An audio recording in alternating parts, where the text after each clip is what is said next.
cold at the touch, dead in the eyes, no signs of life no more. I put your love under the knife. Leave me to die here all alone. No signs of life no more, no. A crying dove may never fly.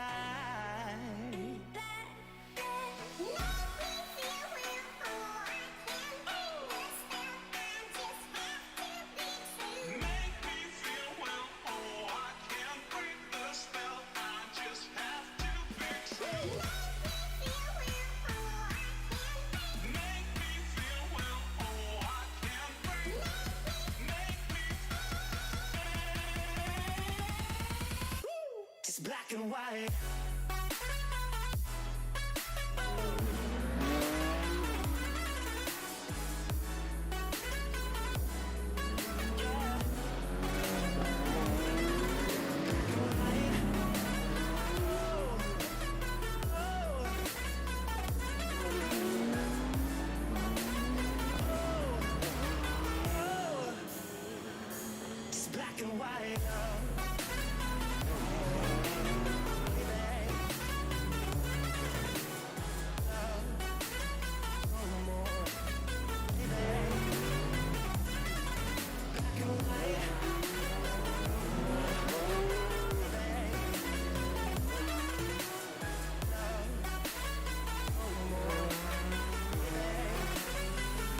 It's black and white.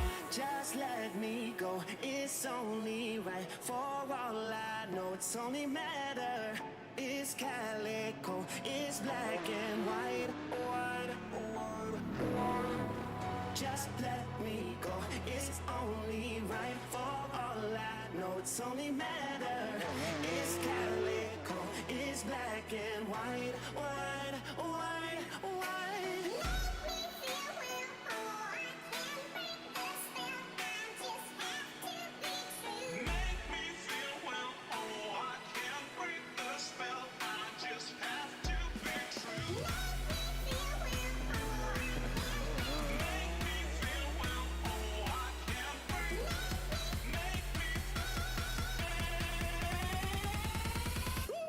Black and white.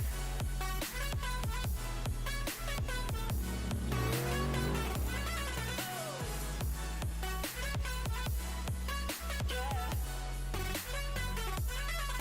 Black and white. Oh. Oh.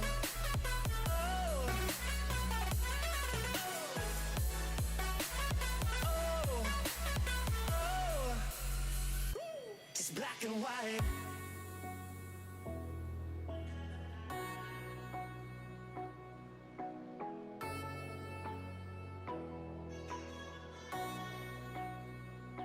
Just black and white.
Good evening, everybody. Welcome to Simracersworld TV, and we hope you have had a fantastic Christmas period. Waiting now for some wonderful racing to get underway. We're here for the final broadcast of 2021 on Simracersworld TV at the Nurburgring, the famous Nordschleife, the Gesamtstrecke VLN layout, and talking you through the action and maybe putting you to sleep a bit early before New Year's Eve. Me, Chaz Draycott, and my good friend Edward May in the commentary box. Ed, we've got a great event ahead of us. We've done a few of these before, actually, here on Simracersworld TV in this sort of format, but this is the first time we'll see it as a one-off, isn't it? Yeah, it is. We did it as well as the Christmas special last year. I think it was myself and Jacka racing in the commentary box for that time, and hopefully it'll be just as entertaining multi-class action here at the Nordschleife, the Gesamtstrecke VLN layout. We already butchered that pronunciation, but we've got obviously GT3s, GT4s, and TCRs all taking to the track, and it will all be a very exciting qualifying. Plenty of time for drivers to go through and complete a lap. However, don't really have many opportunities. If you make an off-track, that's it. Yes, indeed. It's not a place that is forgiving at all, is the Nordschleife. So I'm really looking forward to seeing how some of these drivers get on tonight. Of course, we have TCR cars out on track. The 3 classes, as you will see at the top of your screen right now. No times yet in qualifying. A half-hour session for these guys. Plenty of time to get laps in, isn't it really, Ed? But at the same time, this is such an unforgiving place. If you get it wrong on your fast lap, you've got a long old time to go to do an out lap and then get a flyer in. Yeah, it might be best just to set a lap. Doesn't matter if it's a quick one or not, just a lap time to get on the board, because you'll know that so many drivers over the length of a lap around here will not be able to make it through, get a valid lap time. Off tracks can be very unforgiving in iRacing, and especially here at the Nordschleife, if you push that little bit too hard, you could find yourself going off the track, or even worse, into the wall, and having to pull back to the pits all over again and do another full out lap, which will take off maybe 8-9 minutes, depending on what car you're in, off of your qualifying session. Yes, indeed. It's not a very easy place at all, as we see Anton Dupin go through the wonderful carousel. Now, we are running trading paints tonight, but I think with the sheer amount of cars we have out there, some of the liveries aren't working. I was particularly looking forward to Anton Dupin's John Spincliffe livery, as it's based on the Audi A4, I believe, of John Bincliffe, who took part in the British Touring Car Championship. But we'll have to wait and see.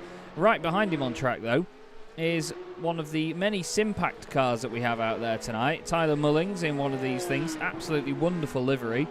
But someone we need to give a little bit of airtime to, I'm sure, as tonight goes on here, is our co-commentator, Hasse Raymer, in the Simpact by Noises white machine. What a livery that is, Ed. We've seen them for just over a year on the channel now, as a couple of their guys compete in different leagues all over the place. But wow, that is a very good-looking machine, and Haas is not bad behind the wheel. Looks even better going through the Beloff S's like that, doesn't it? You can just see the car leaning on its tyres, no traction control, no ABS to help out. It's just pure traction between the tyres and the surface. Haas is really sending it. You can see as he comes through the second carousel, bouncing along. It's a very nice. I call it the Technicolor Porsche because it's very bright, very visible here on the track, as we've got other cars into the bits. Others on the circuit, not the least, Peter Mackay in a wonderful livery there. Yes, indeed. I only wish that he'd listened to my advice from a long time ago and get the numbers right in the car. But he is, of course, in the Fricadelli Racing colours, running them as tribute to Sabine Schmitz, who we lost very tragically this year. So Peter is running their colours in tribute and doing it well as well. It's great to have another co-commentator of ours out there on track. But there's so many names that we've seen here a lot on Simracersworld TV. It's almost like an all-stars race for us. We've got Matthew Sufi, Sebastian Heberer, we've got Bod Boland, who's been around for a long time since Simracersworld started. We've got PJ Clysons, Ben Hicks, Fraser Smith is back as well. He's in a Porsche this time. He's not going to try and destroy an Audi TCR car like he used to. We've got Ryan Walker. He's in the wonderful Nomad Sim Racing machine, although it seems like he's just running the standard livery for now. Who else have we got? Number of drivers. There's other ones not in the car that we have at the moment, but of course Miguel Freitas. Yes. TCR legend, I think it's fair to say, isn't it, on the Simracersworld stage. He is actually in the car now. Miguel Freitas, Team Mad. The Tame Iberian, as he's called, and that's very, very true. There is an ongoing joke on iRacing about Iberians and their particular driving style that uses other cars as their brakes, but he is apparently the Tame Iberian in the very, very banterous Team Mad, a great team to be a part of. I know a few guys from that team. Who else we've got? We've got B Sim Racing G with Loic Lemoy at the wheel in the 222 car. No other names that we've not heard as well. Helder Fonseca in this number 13 Porsche, the Portuguese driver. I'm not actually sure that we had him down as an entrant to begin with, because he's not actually coming up as a particular team name, just himself, unless that's what he's put down. No, that is actually what he's put down. So fair enough, mate. Kenneth Sirquini, not to be confused with Gabriele Tarquini, in the JMT Racing machine. He's just in the standard Porsche factory colours. A lot of these guys, to be fair, tonight are just going to be running a livery that is just, well, maybe even just one of the standard iRacing liveries, because a lot of these guys are driving these cars as a one-off, aren't they? They don't actually have a sort of set series or anything to compete in those liveries. Yeah, you can see the Play Team B livery for me is loaded in for Hugo Diaz, a nice green, blue and white livery. I love those sort of liveries. You don't see those colours too often, but it does really stand out on the grid. Sucker for green cars, so you don't really see too many of them. Oh, and then here's another one. Oh, Mamba Simsport. They always put out cracking liveries, and I tell you what, that is another gem. Look at that. It is indeed. Now, Mamba Simsport, of course, Bart Daleman's team, which has come about very, very recently. So this is going to be the brand that they are using. Jakub Szymanski first ran the Mamba Simsport livery in the Simracers World Formula 3 series. And tying into that, I've actually teamed up with Jakub and the Mamba Simsport guys for the Sunday Drivers' Cup next year. So Jakub and I will be scoring points together as Zansho Mamba on the team's championship standing. So we're joining forces, but great to see them represented here as well. We've got Aston Eaglemeyers in the Cabot pink car. It looks almost like the BASF M1 Pro car liveries from years ago, the red and white machine, just in a different colour, doesn't it? I'm amazed by that news that you just dropped on us that you're racing for Mamba with a good mate of mine, Jakub Szymanski. Yes, amazing indeed. how far he's come. He only just joined iRacing this year, and he's going to be racing with the one and only Chaz Draycott. Oh, credit to him. Brilliant job. Well, he's going to be driving around while I crash is pretty much what he's going to be doing, to be honest. But either way, really looking forward to that. Good to have Ignium cars back on the grid as well. I'm going to be doing some work with Ignium Motorsport in the future, so keep your eyes out for that. But this is Ben Hicks, their team manager, or one of. They've got about 48 team managers as far as I know. But a lovely, lovely looking car. And to be honest, the Hyundai Elantra, it doesn't make the most convincing noise when you line it up next to the Honda Civic, does it? But I think it's a great sounding bit of kit. I saw one for the first time in person at Circuit Catalunya just a month and so ago. And it was a great looking car. It always looks very stable, but I think that might be because of its saloony type sort of characteristics. It's maybe a bit understeery.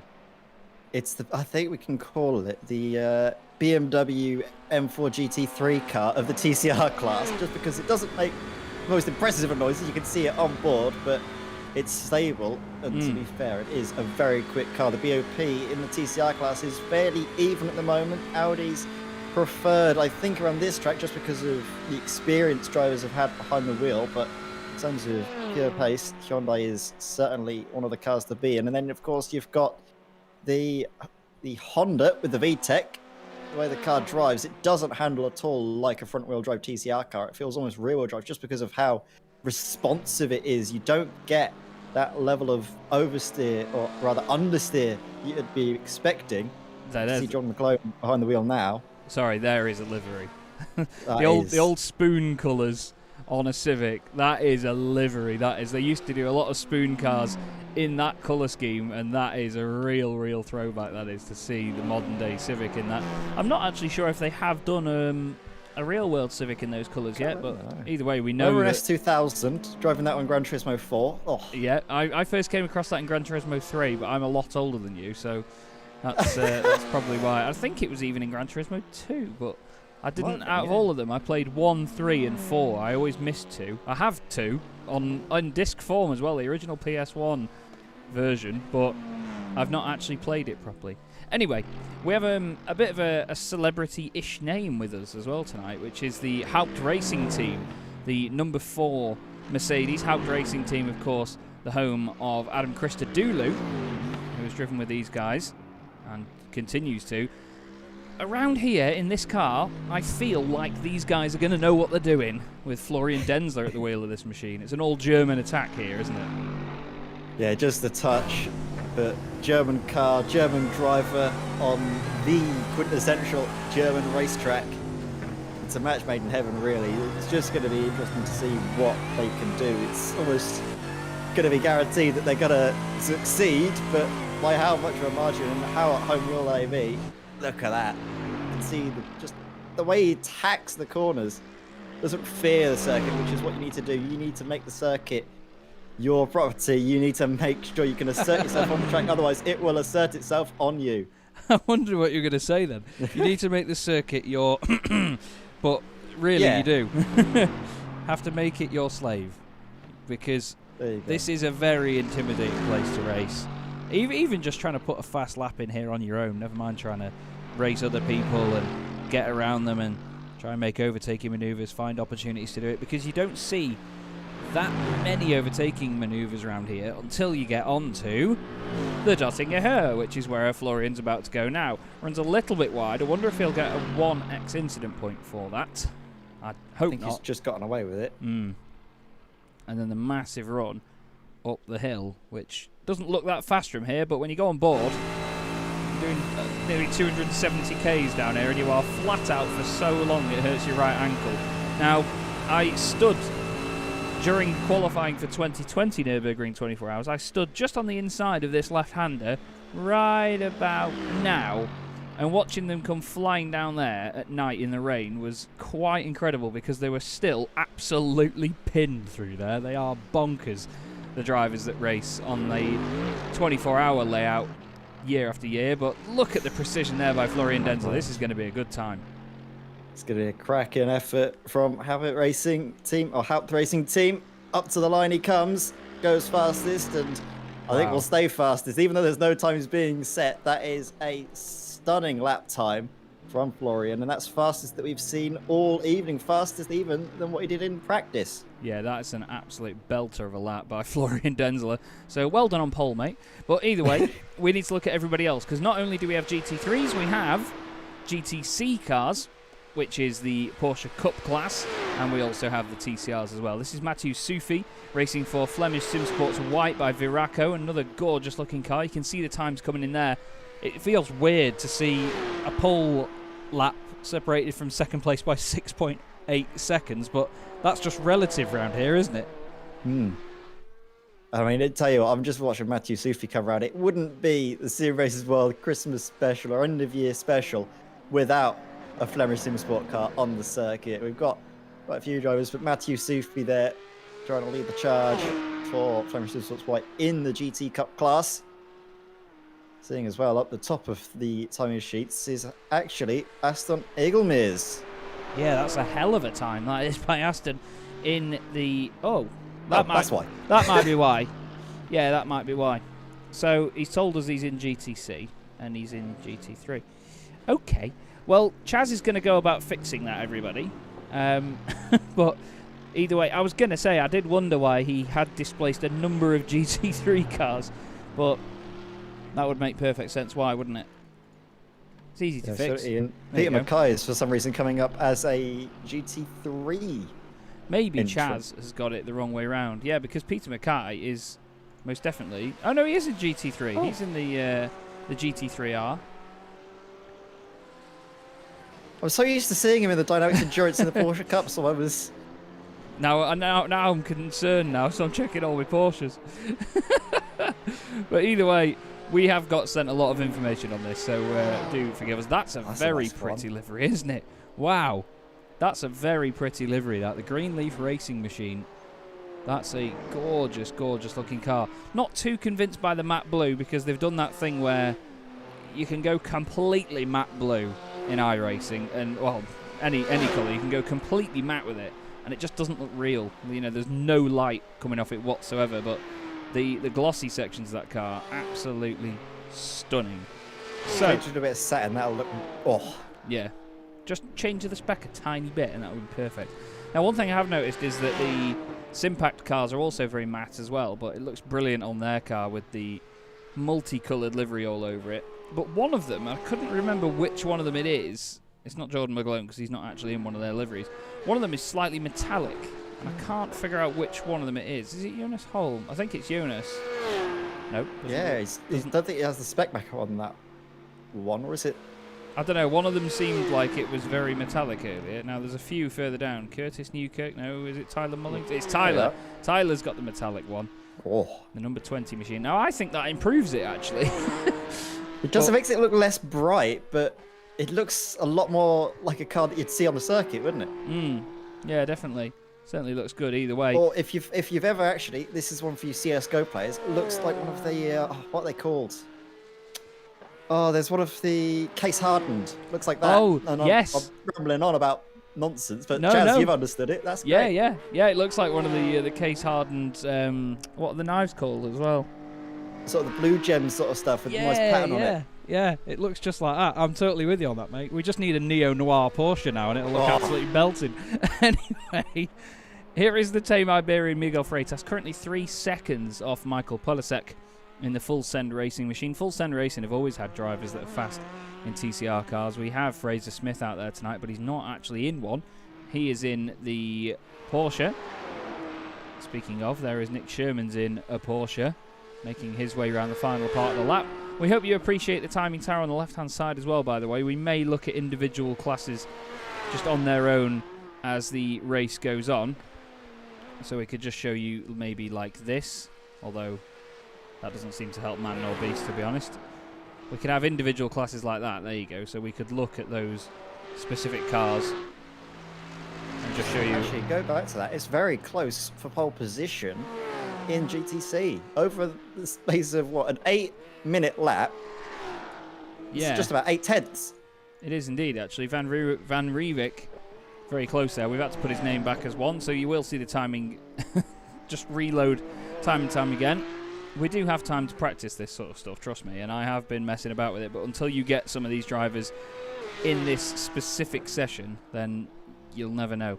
Either way, we can look at the individual classes and show you them as we go, and we will try to give you as much info as we can, but we have over half of the field yet to put a time on the board yet, so it could all still change here. I mean, we've still got 8.5 minutes left to go with this one, and I mean, how many drivers haven't put a lap in? I'm trying to count them now. We've got 19 that have put a lap in. Easily a good 25, 24 drivers that haven't yet. Yeah, Ryan Walker just coming through the final corner now. This will be, I think, his final attempt at setting a time in qualifying, because TCR is taking about 8 minutes 45 for a lap time. There isn't that amount left for him. So as he comes across the line, where will Ryan Walker put himself for the start of the race? 5th place for the moment. And I've just noticed as well, if you look at the GTC battle, right, okay, so when we click on a specific class, we get all the ones that have qualified and all the times, but then when you don't get it, you just get the top 5 of every other class. So that makes sense. It's my first time using these group things, can you tell? But it's very much a Dutch domination at the moment in GTC, as Hakon Grebstad for Ignium Motorsport has gone 2nd fastest overall. He's just pulled over straight away. And this is quite a nice livery as well. Looks like a basic standard iRacing livery from the front, but this is the Beat Beat Berserk car. Wonderful emblem down the side of it as well. Looks very angry on that M4, doesn't it? So it's gone on in front. A bit of smoke up ahead, but he charges on through Bob Boland. Look at that, through the bell office. It's such a fun section of the circuit. That second half of the Nordschleife, I always sort of just have to grin and bear and try and get through. But then as soon as you come to that section through the bell offices and through the second carousel, it just, the flow comes back to me. It's such a fun little bit before coming on to, of course, the back straight, the Dr. Jaho. And I've just had word as well from John Tusting, who has updated us and said that he has unfortunately selected the wrong car, so he is now in the TCR class. I don't think he's put a time on the board yet. He has actually. He's just at the bottom of the TCR class. It's just we couldn't see him there. 14 seconds off, so it is him in the Quantum Racing machine. I saw that car earlier and I thought that looks really pretty, but I couldn't figure out who it was. So, still drivers out there on track. We'll show you the track map just so you can see roughly where everyone is. And look at that, actually, most of them in the first part of, well, the first and last half of the lap. That's a bit strange, isn't it? Oh, that is, yeah. But you can just see, I think it's just coming towards the end of qualifying. Drivers, if they were to start lap now, no, they don't have enough time to come all the way through. Yes, We're indeed. just going to wait for Kenneth and seeing what he can do. Not far off of pole position in the grand scheme of things. Bob Boland goes third fastest. 5.6 seconds off pole position with a 7:52.9. Look at the speed of that Porsche down there. Now, the drivers are actually going to have to really think about these Porsches in the GT3 class because, as Sebastian Heber has mentioned, these Porsche Cup cars are tough to overtake as a GT3 machine because in a straight line they can be as fast because the GT3 cars aren't particularly set up with low downforce like we saw them at Monza in the Dynamics Endurance series a few weeks ago, Ed. So this time the Porsches may have the upper hand in a straight line. Let's see what Sirquini can do. Yeah, coming up to the line now. Was in P4, the number 11 car. Where will he find himself? Comes to the end of qualifying and stays in 4th position. It's a little bit off of his previous best, Sirquini, but consistent nevertheless bodes well for this race because that is the thing. Qualifying, you can set yourself up, but if you're not consistent around the Nordschleife, if you make mistakes, that's when it will start to punish you, especially over the 2.4 hours that will await the drivers in the next 5 minutes. Yeah, we're just looking now at Andy Scott, privateer out there who hasn't set a time yet. We've got a number of them. Jelle Verstraeten in the Hyundai Elantra N TCR car. He's not put a time in. Hugo Diaz for Play Team B. Luke Tice as well hasn't put a time on the board yet in the wonderful Red Bull livery that he's running tonight. Hats off to whoever painted that because that looks stunning. Helder Fonseca, he's not quite out of the woods yet either. I've actually got him down as GTC. So another one that may have changed last minute. Now don't forget there are drivers out there that may have changed in the background after we've got all the information in there. So please do forgive us for any classes and cars that are wrong. We're hoping to get that at least rectified before the race gets underway.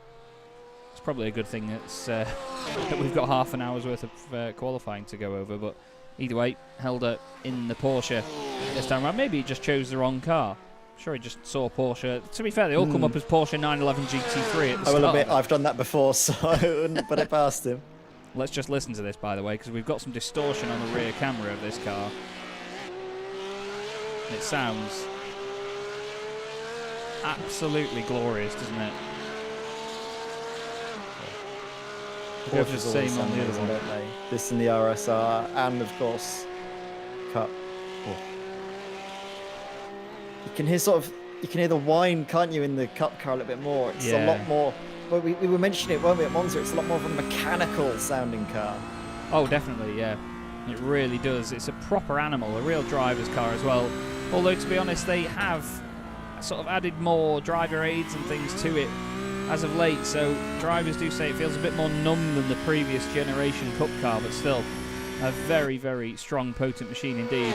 I just love the Mercedes. I'm not going to lie. When you go on board with this thing, it sounds like you've got all 4 Merlins of a Lancaster bomber absolutely roaring around your ears. Listen to that.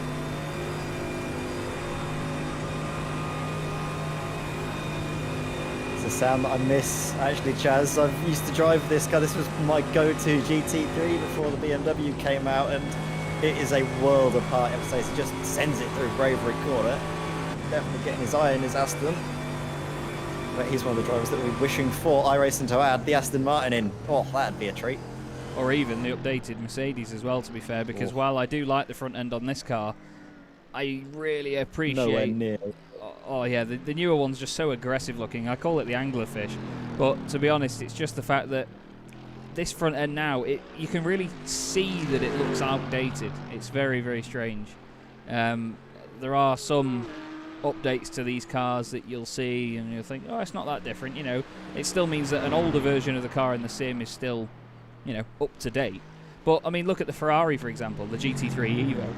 There's barely any difference between that and the other one. Ferrari actually had to sort of put out a poster to say, yes, we promise it's different. I think the only difference is for the Ferrari is the wing mirrors are like the big tell for that car. Is the way the wing mirrors attached to the doors are like slightly different. I think it's the exhaust as well. The exhaust look like they've been squashed from the top and the bottom as opposed to being completely round. This with the Evo version as well. I think the rear end of the Mercedes is a lot different as well. Yeah, it's very, very true. It's got It's a bit more sort of, the split has got a little bit more curve to the edge of it as far as I remember. But yeah, even still, great looking car, always has been. We've got Fraser Smith off the road and back into the pits. He's just giving up the ghost for now, but we've got 45 seconds left of this session, and then it will be time to finish up. This is Jochen Lennart's. Lennart's, for some reason, has got his name in there twice. There's another little detail that we have to make sure that we work on. Apologies, Jochen. But even still... there's no apologies. His name's so nice, we're saying it twice. Yes, indeed. Well, the timing tower won't now. But, but he's in the Dynamics Racing Simulator's M4 GT3. Ugliest car in the world, but still one of the very fastest, and Ed loves it to bits anyway. So I love it, yeah. I can't be having that. This is how we keep impartial on Simracersworld TV. Chaz hates it. I love it. And Peter Mackay in the chat. Good to see you, mate. 59, a.k.a. Derek, ready to go. Yes, his car is called Derek for this race. We need to get some definite confirmation as to why. I'm sure he's got some 5,000-word story and fantastic backstory as to why. But even still, qualifying has finished now, Ed. And that is going to be the end of it. Although we may have to stick around, actually. No. Oh, no, or is it? Now, the thing is, Oliver Strassen's connection is confusing me right now, because usually the cars just disappear, and that is the end of it. And in heat racing, you don't get a chance to finish your laps. So the session just ends. But I think here, they might have been given the chance, actually, to complete a lap at least. That's a nice livery, look at that. Yeah, the Alcantec car. Silas Craig-Vrolik. He's not crashed into any of his teammates yet, but that's because I think he's not got any of them out there to crash into. Silas and his teammate Kevin Zemstra are two of the unluckiest drivers I've ever commentated on, I must admit. They always get involved in some sort of issue somewhere. It's not always their fault either. They just get caught up in other people's nonsense. But yes, they do have time to finish the lap, I've been told. Thank you very much, Anton Dupin, in the chat. He's also in the race as well. Qualified 5th so far in TCR. But we need to stay with Silas Craig-Vrolik because the man is on a right mission right now. Not sure if you've seen the lid before, to be fair, Ed, but whenever I see Silas's lid in sim racing, it just reminds me of David Perrell's up-to-date helmet. You can see it, yeah, the big bright yellow going through, standing out.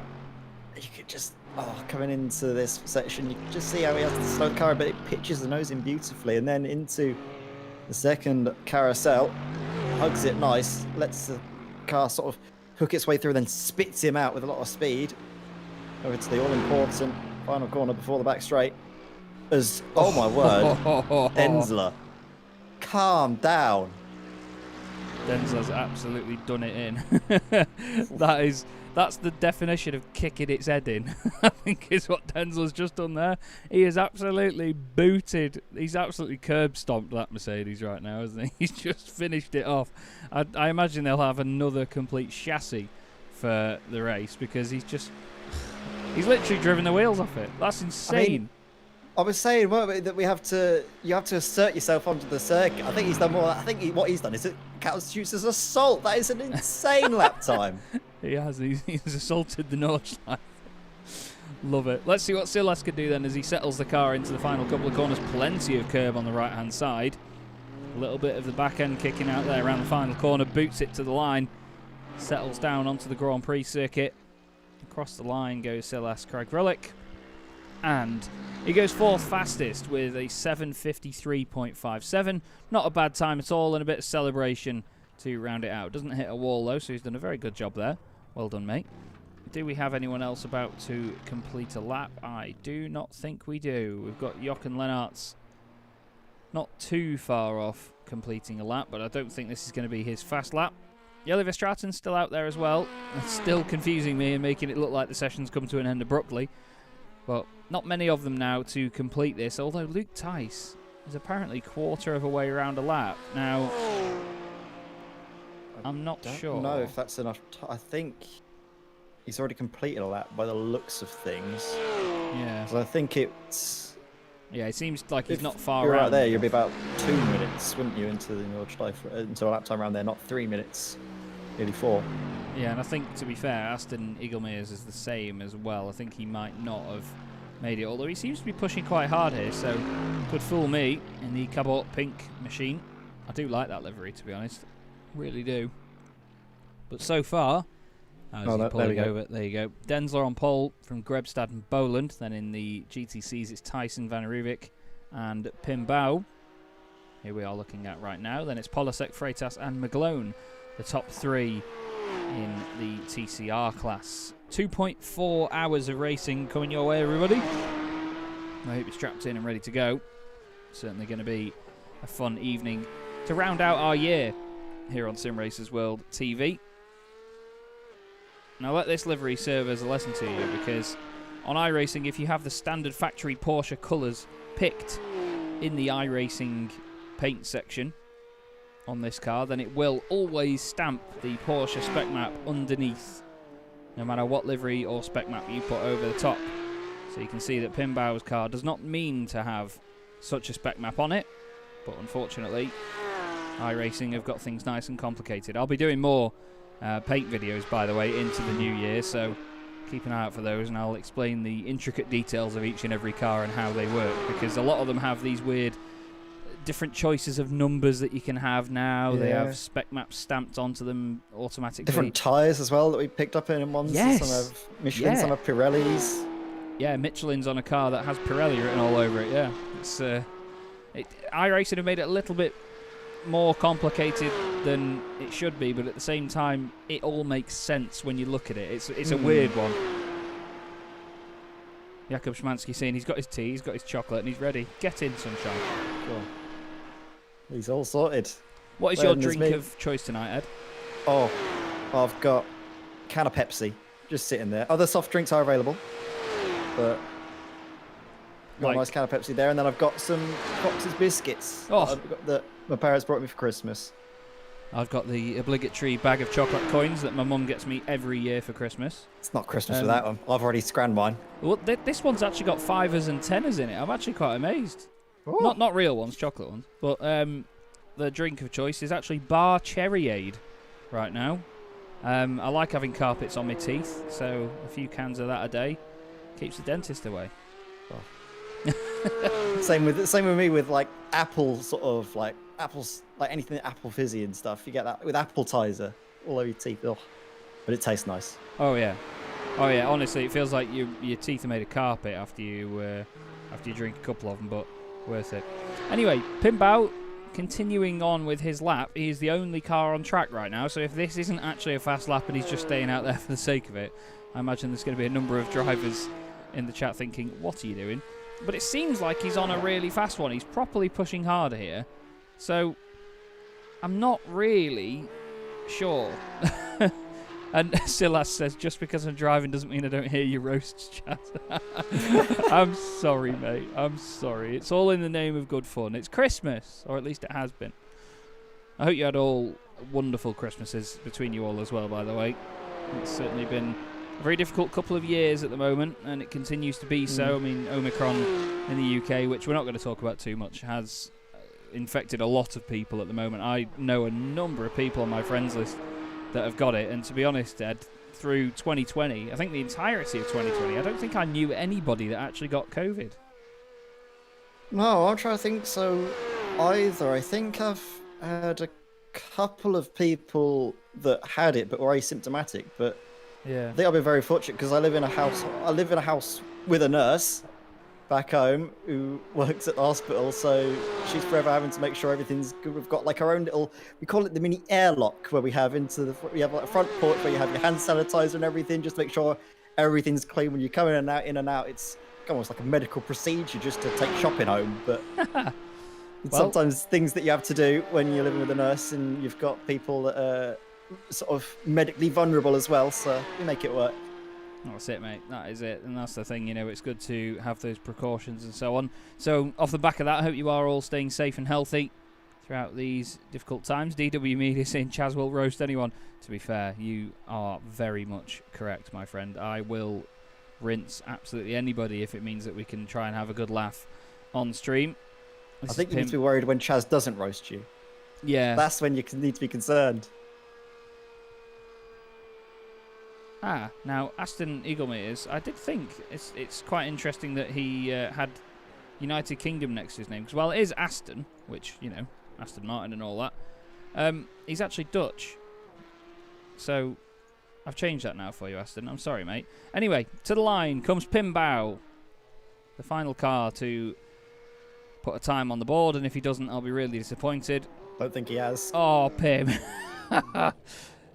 He must have got an incident point quite late on in that one, otherwise you'd have thought he wouldn't continue. Anyway, qualifying has just finished, everybody, and it is now the time for Nick Sherman's just to sit in the pits on his own, although actually Nathan Healy is down there as well in another one of the Mercedes. We've got a lot of GT3s that haven't put times in and a lot of GTCs that haven't put time in. Only 3 TCR cars, so it just shows you that the quicker cars around here, very difficult to complete a lap in. Yeah, I'm not sure what's going on, actually, because I'm seeing on my time software that Nathan Healy is on a 21-minute lap time. So I think iRacing is trying to give Nathan time to finish a lap. No, that's how long he's been in the pits. Oh. But yeah, he's been in his box for 20 minutes and 50 seconds. So he's having some sort of repairs done, I think. I think it is the fact that these guys are there that means that the session isn't ticking over. I like the livery. The SCCR team have always had some interesting liveries on their cars.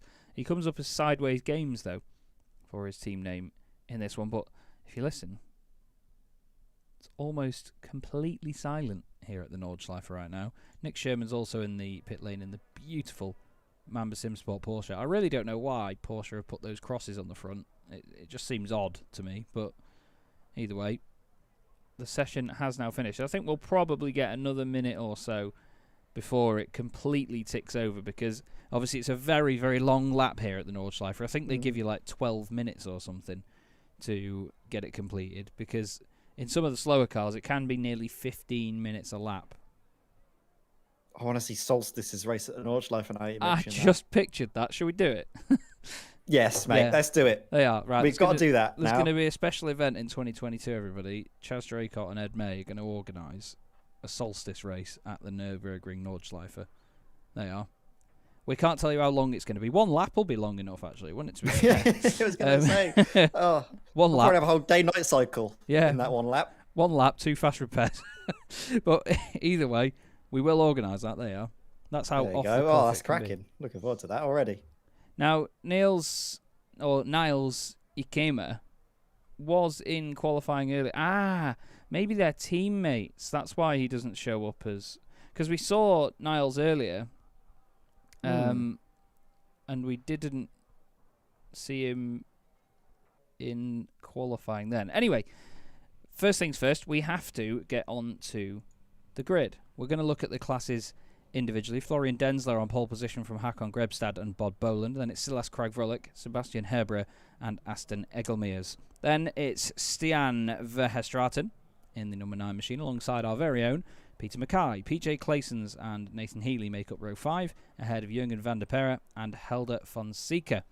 Then we have Hugo Diaz in the first of the GTC cars with Luke Tice just behind him, Jochen Lennartz and Rui Parmas next up on row 8. Fraser Smith lines up with Rob Tyson alongside him. Then it's Martin van Riebeck and Pim Bao with Kenneth Sequini and Jonas Holm on row 11. Benjamin De Papa and Matthew Sufi line up on row 12. John Williams and Nick Shermans are on row 13 ahead of Tyler Mullings and our very own Hasse Raymer, with Loic Lemoy and Curtis Newkirk on row 15. Brian Spikerman and Andy Scott round out the GTCs. And if you'd like to do the honours, Ed, take us through the TCR drivers. I'll be very happy to do that. Michael Polasek, pole position in the TCR class for the full send racing 45 entrant. He will start 33rd on the grid with Miguel Freitas lining up alongside him. That's going to be a real treat to see those two duke it out for the remaining 2.4 hours of racing here at the Nordschleife. But don't count out John McGlone in 3rd place in the TCR class. 35th will be the position he starts in, ahead of Ben Hicks for Ignium Motorsport. Then we come down to Anton Depan in the John Spincliffe livery that still has sadly not loaded for us, but hopefully we will see it before the end of the race. He's lining up ahead of Jelle Verstraeten, Ryan Walker, and Kim Bahia in 40th place ahead of John Tusting, Hendrik de Grawe, Dean Timms, and João Monteiro in 44th place. Thank you very much, Ed. That will round out our entire field for you, everybody. So, as you can see there, we have a lot of cars about to take to the circuit. And Hugo Diaz as well. He is supposed to be in the GT3 car too, isn't he? So we've given him credit for qualifying fastest in the in the GTCs, but yeah, they've chosen to go to GT3, unfortunately, in that time. So there you go. He moves up the order. The timing screen all changes, and that means that it is Rob Tyson that is on pole position in the GTCs. Now, obviously, these guys will leave a 10-second gap to the cars in front before they get going, and then further back, Michael Polasek in the TCR cars will then get going after that. So we need to go to the very front of the field, though, because the GT3s are about to get going. And to be honest, Ed, I think it's going to be who can beat Florian Denzler right now, because that qualifying advantage was massive, and I think it's going to be very interesting to see how close anyone else can get. Yeah, it might just be down to strategy, or it might just end up being a battle for second place. Florian Denzler will get everyone started here as the Porsche peels off into the pits. And the 2.4 hours of the Nordschleife here on Simracersworld TV is about to get underway. The final broadcast of 2021 is underway here with Florian Denzler getting a great jump on the field. Håkon Grebstad essentially losing out there, trying to cover off the inside if he can. No, he isn't. So all of a sudden, you might see Bob Boland send it into turn one, which he does. You see the other man driver just ahead as he sweeps his way through turn two up in front. And now, Chaz, we can come down to the GTC drivers. Well, maybe. We'll have a quick look back at the GT3s for a second as they all try and sort it out in the stadium section here. Not as easy to get right as you think. Jochen Lennartz has had an issue on the opening first couple of corners, but Rob Tyson's going to lead them away then in the number 28 machine. He's starting on the left-hand side of the grid, which is quite interesting. Now, who was that in the 34 car? It's Fraser Smith that's actually the head of that class. So Fraser, I had down as GT3 for some reason, so apologies everybody, we've got another mistake there. It's very frustrating, isn't it? But either way, Chaz will get this right. But look at that. Nice tidy start from the majority of them by the look of it. Can't see anybody. Brilliant send by Martin. You just saw him. He was squeezed very tight by Rob Tyson to the wall, but then backed off and then sent it on the brakes. So there's a spinner. Oh no, it's the lovely Greenleaf car that's got a huge dent now in the side of that left-hand door as Rob Tyson, from what was a very good start to the race, has all of a sudden found himself off the circuit. The TCRs have got going in all of that carnage. Michael Polasek getting the jump on Miguel Freitas. Very healthy advantage, won't be feeling any pressure into turn one. And see, very cagey affair as we see two, almost three wide in the background. TCR's always providing us with some great racing here at Nordschleife because of how close and evenly managed and how much they gain in the slipstream. Usually makes for some excellent pack racing. And the Spincliffe livery has now loaded, which looks wonderful on Anton Dupin's car. Absolutely love that. The old Audi livery that he ran in the British Touring Car Championship. We've got more issues for Porsches. Pim Bao has had a spin up at the chicane before getting onto the Nordschleife. Looking back at the very front, though, Florian Denzler leading the way from Bob Boland in the Beat Berserk car, and Håkon Grebstad, I should say, still in third position. You can see them all hopping over the top of the hill there. Fantastic start by those guys. It's close in the GTCs, as that is one of the Simpac cars. That's Curtis Newkirk just going wide off the circuit. They're very close together, all of these boys. Hasse Raymer just in there in the number 12 machine behind Nick Sherman's car 15. Long pack of those guys. And then Polasek getting the job done at the front of the TCR class. So mega stuff from Polasek. I just want to go back, though, and have a quick look at what happened in the Porsche class there, because there was a big mess, wasn't there, as Benjamin de Papa's had another issue, actually. So I want to see it here, just the aerial shot to figure out, so he lost it on the throttle. And oh, there was two thankfully incidents. It wasn't collected, but there was a separate incident going into turn 3. Yeah, so Benjamin de Papa, I think, was one of them. Oh no, Benjamin de Papa had already gone around. Oof. Oh, there was a tiny bit of contact, wasn't there? But then Van Riebeek was off as well. Trying to just catch out where it all started. Let's have a look at Van Riebeek. Oh, so there you go. Down the inside. Oh, the 28 machine there. Having a big old spin. That was Rob Tyson, and he's taken out Van Riebeek a couple of corners in. It was a shame as well, because those two had a great duel literally a few seconds earlier into turn 1, really scrapping it out as Bob Boland from second place could be out of the race. He's got fast repairs, but it's a long old tow here. So Bod chasing down for the lead, just puts two wheels. Oh, not even a wheel on the grass, and that's a massive old hit into the barrier. He's done an insanely good job there to not let the car go back into the middle of the road, hasn't he? Yeah, very good. But that's the thing, if he made a bigger mistake, he would have been fine. If it was the full tyre off, it's fine. But as soon as you get an inch or so, especially at the rear end, it does that. Oh, that's a proper impact, that is. Bob Boland. Fair play to him, though, for keeping it off the track after that. But still, he won't be over the moon with that one. So, Fraser Smith leading the GTCs at the moment for Full Send Racing. It's also a Full Send Racing car leading the way in TCR, but the Spoon Civic has spooned it up. Jordan McGlone's off, and there's another car joining him. Whoa! That is Ryan Walker, I believe. Another man with absolutely zero luck. Dean Timms is off as well. John Tusting is involved in that. That was a big accident there. Let's see what happened to Jordan McGlone, because he was already off the road before this. Oh, it's up the hill. It's a nightmare section to get right. It's pogo stick rear end. Yeah, that's what you mentioned earlier. You spoke about this. Walker's lost it on his own. A lot of people have gone in with him. But yeah, you did. I'll tell you, everybody. Ed actually mentioned this pogo stick rear end earlier. Look at this. That's horrendous. That's going to be a very frustrated. Wait for it.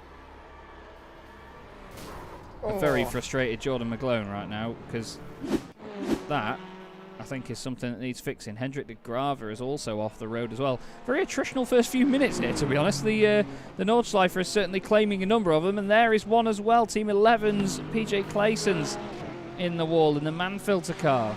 He's going to have to filter out some swear words, I imagine. Yeah, thank God we don't have him immediately in the interview waiting room, because otherwise he would definitely be using some very choice words after that starts the race. But good to see someone's still around in one piece, and it's our good friend Pete Mackay. And as well, just having a look through, Hassel Roman's still going, so we're doing all right here. Simracersworld TV gang, commentator is still going strong, but don't want to curse him, so I'm touching wood there. It should be fine.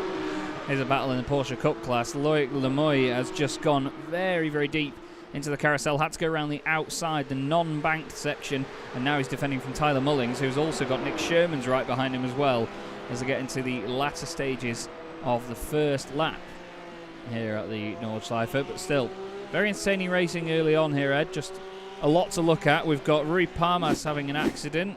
It's a long old slide. It's a nice livery as well, I'm afraid, but it's in the wall. Very close to more contact there, but that was very scary as well. If you're in that man filter car and you see that, you're coming over a blind crest. Yeah, not a place you want to be, really. But we've still got these four Porsches right together. Nick Sherman's now ahead of Martin van Riebeck, and with Loic Lemoy just in front in that 222 car. You're hoping, for Tyler Mullings' sake, that he can actually get away here. Actually, no, it's Tyler, isn't it, that's passed Loic in this battle. Apologies. A little bit of damage on the front of his car as well, but look at them, the way they hop down the hill and then go through the long right, up over the crest, getting near to the Stefan Beloff S at this part of the circuit. Very high speed, scary part, isn't it? That left hand, that is scary stuff. Then through here, the flow. It's great to watch, isn't it? Can't stop smiling. That's the thing. When you see these cars racing around, even though it's the virtual Nordschleife, there's something brilliant about it.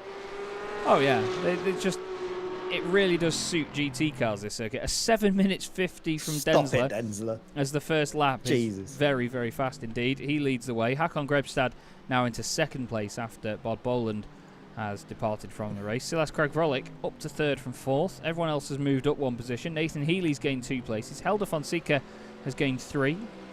Hugo Diaz has... They look very similar, those two cars, don't they? Helder Fonseca has gained 3 places as well. I think Helder's maybe part of Play Team as well, to be honest, but he's just using the standard iRacing livery. Does a good job, though, of looking very similar. It's, to him, even though, unfortunately, Trading Paints isn't wanting to work for us. We have got as well that very nice carpet in Nathan Healy, like you touched on. Very nice liveries. Look at this now, down at the end. Look at them weaving around, trying to find the space, work their way through. Oh, Great nice move that from Martin van Riebeck. Up into, well, up into 7th place in class, and maybe even trying to think about putting a move on his teammate now. Yeah, of course, Van Rubik started in 4th position on the grid for this race. I think these liveries as well done for the Porsche Sport Carrera Cup as well. They have the Porsche Sport branding across the windscreen banner and the rear wing. Down the inside goes Martin, and through he goes. It's close between these guys in the GT3s right now. This is Sebastian Hebera and Aston Egelmeers, the Dutch driver.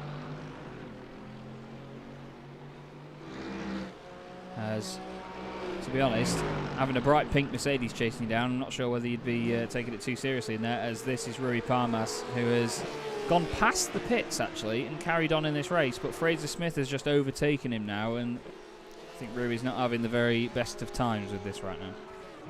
Yeah, Rui's car is looking ruined, unfortunately. Got to try and... I'm sorry to make light of a bad situation, but that is definitely not the way his car was hoping to be after the first lap of this race. You can see, I think the only side that isn't damaged is that right-hand door. Everything else has been absolutely battered and bruised, unfortunately.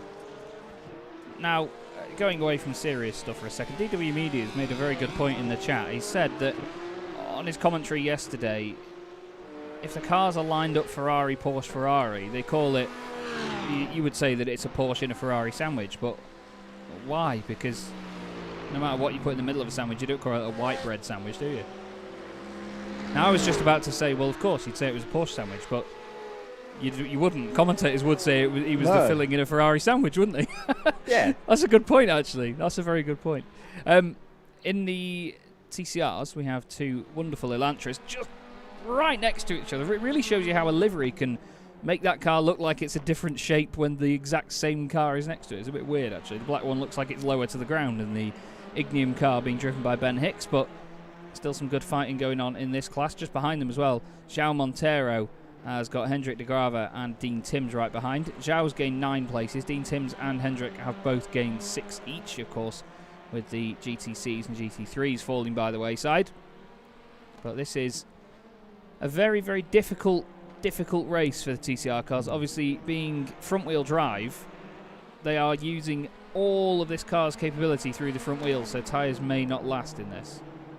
You can see the rear brakes on João Monteiro's car are lighting up just to signify how far back he has the brake bias to get that extra rotation to induce a little bit of oversteer to counteract, obviously, the understeer you'd get from the front-wheel drive nature of his car. Feeling a lot of pressure, though, in behind. You can see how close he's going for a gap now. And Hendrik de Grave is going to send it into the chicane. Great move, but great awareness from João to not really fight that one too hard. Rui Palmas is still dropping down below these GTC cars here. I think he might be a bit of a rolling roadblock for some of them. We've got an inter-team battle once again. Martin van Riebeek this time chasing down Curtis Newkirk. Bit of a battle-scarred car for Martin, of course, but through he goes now to go chasing after John Williams in the Eclipse Racing Team Porsche, a car that's very, very pretty indeed. I've seen a number of these drivers and this team over on Absolute Sim Racing, and they have been racing in the Race Anywhere Porsche Cup. But good-looking car indeed. We've got a car off. It's Nick Sherman's in the Mamba car now. It doesn't quite camouflage itself with the greenery, does it here, Ed? Yeah, not really the way he wants to be going into the corner. It just takes a little bit too much speed and unfortunately spits him off into the wall. It could have gone a lot worse, but definitely could have gone a little bit better for Nick there, unfortunately. And it's a long way back to the pits to get that repaired. Now here's John Spintcliffe, known as Anton Dupin, with something that John Spintcliffe wasn't really used to in British touring cars, and that's having cars behind him, as far as I remember anyway, from the jokes I've been told. But right now, he's got a great old scrap, Jelle Verstraeten and Ben Hicks all over the back of him in that gorgeous, gorgeous livery. Still pushing very hard indeed. Our race leader, by the way, has a 7.5 second advantage right now. Florian Denzler, absolutely on a mission in this Mercedes currently. Hakan Grebstad cannot live with him, and I did say, didn't I, Ed, that it was going to be a case of who can beat Florian in the Haupt Racing Team Merc. I've just watched it. I don't think he's ever missed an apex. This is absolutely robotic precision he's executing here. Look at this. This is really a lesson in driving around the Nordschleife here. Look at that. Using every inch of this circuit. Treating every race lap like it was a qualifying one by the looks of things. Yeah, indeed. Absolutely flying around here at the moment. Great fun to watch. Plenty of precision. Consistency as well. And a lot of speed through all the corners. Now, there's Rui Parmas still dropping down. You've got to think he's going to come in and get that fixed this time round, because if he's that much slower than the GTC cars, it can't be helping his race at all. We've got a 4-car battle going on here in TCR, although one of them... Oh no, apologies. That is Bob Boland unlapping himself. There are still 4 TCR cars involved in this fight. Hendrik de Grave gets out of the way of the M4 coming through. But look at this. The play team car of João Montero, Dean Timms and Kimber Haight still on his tail. And this is that pack racing that I was touching on in the TCRs. You get certain groups arriving. Obviously, you've got the one up ahead with Anton Dupont trying to hold on to 3rd place. I've got this really brilliant scrap for 6th. Hendrik de Grave just up the road. But Dean Timms coming under a privateer, but in Sim 3D colours. Looking very good at the moment, just up behind João Monteiro, who himself is trying to close the gap down and succeeding, actually, up in this flat-out section of the Nordschleife, as Dean Timms gets very close to the back end of the Hyundai. That was very, very close indeed to João Montero. As we look back, oh, there's the Sim 3D logo that I made. And now that's all over the front of Dean Timms' car.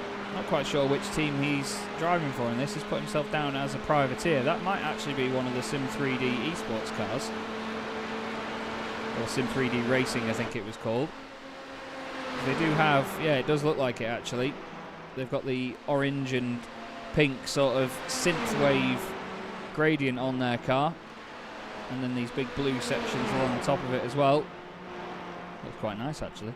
With the Dean all over Montero right now. But if you look at that though, on the timing tower on the left hand side, Ed, these guys are some half a minute off class leader Michael Polasek, because I feel like João went a bit hot there. No, he gets away with it. So we'll look back at Michael Polasek, who, to be honest, just making this Audi look very good indeed. And Miguel Freitas doing a strong job in the Hyundai.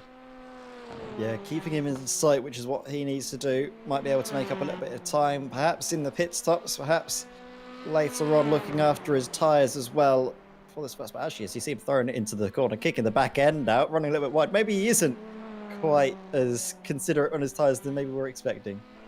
No, indeed. And I do like the Team Mad livery on this car as well. Looks absolutely stunning with Miguel Freitas at the wheel as well. It certainly looks like it's going as quick as it looks, although a little bit wide up through YouTube corner, certainly pushing hard.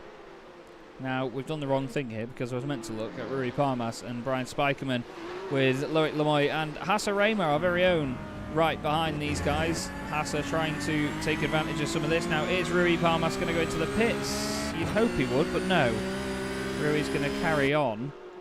Don't know if he was even able to. He had cars on his inside. He couldn't have didn't really have the option to. That's very true. That was a good move from Hasse, getting all of them in one go.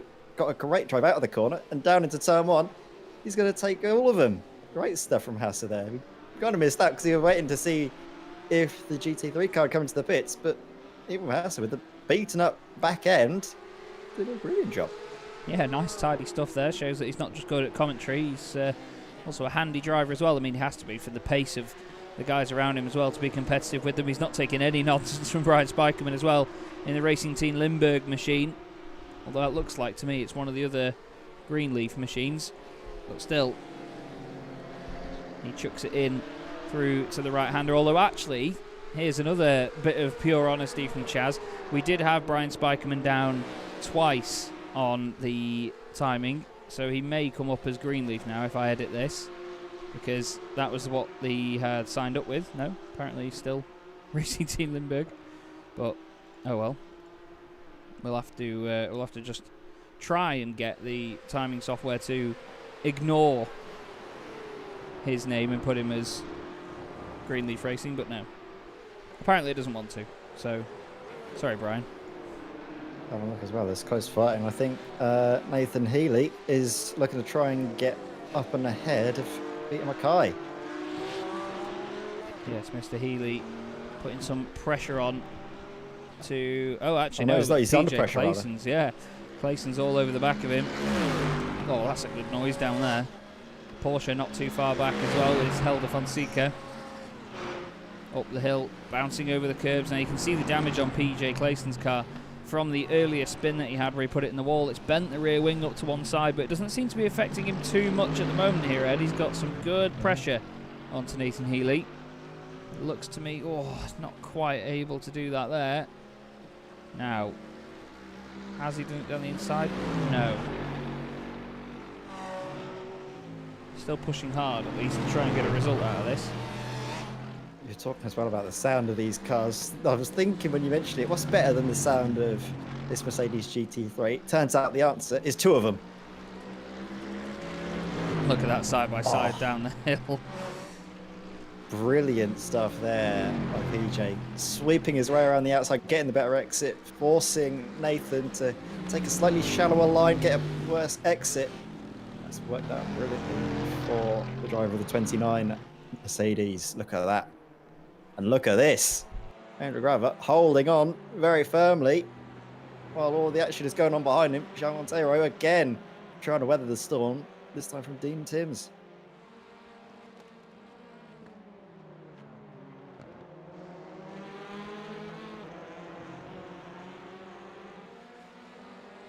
This is brilliant action now, and you can see down the inside, Dean is going to go for it. Does he get the move? Not quite. Yes, he does. There's a little bit of contact on the exit, but Dean Timms hangs on, gets the power down, gets those front wheels turning to stabilise the car, pitches it into the corner and gets away in 7th place. But all of a sudden now, the pressure is mounting into the chicane. We've already seen moves being made in these cars side by side into the braking zone. The inside line should favour Dean Timms, which it does, going into the corner. How's the drive out of it before you come onto the northern loop, onto the Nordschleife?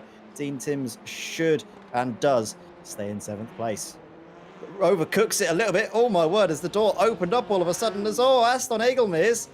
Huge moment. That was coming out of the carousel. He's facing the wrong way. Hopefully he can get that back up and running. Hold the brakes, don't move. Now you can. Oh, scary stuff. What on earth has happened there, though? Yeah, we'll go back and have a look at that. Apologies there, everybody, for just a second. I had to step away. Something has just happened right outside the house, which needed to be checked. Hello, Aston, having a big moment there. Rui Parmas went off at the same time as this. Oh, that's where he had a spin earlier, was it not? No, it was not the same place. But he's had another accident.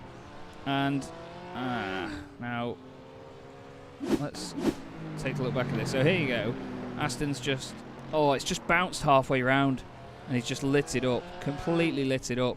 And it's so easy to do that as well. When you get into a rhythm around there, honestly, you just feel like you can push the car so hard, and it can just go around and absolutely ruin your day. Rui Parmas is having a very ruined day as well, and I feel that car is about to disappear and go straight back to the pits because he's been off the road multiple times. Nope, he's carrying on.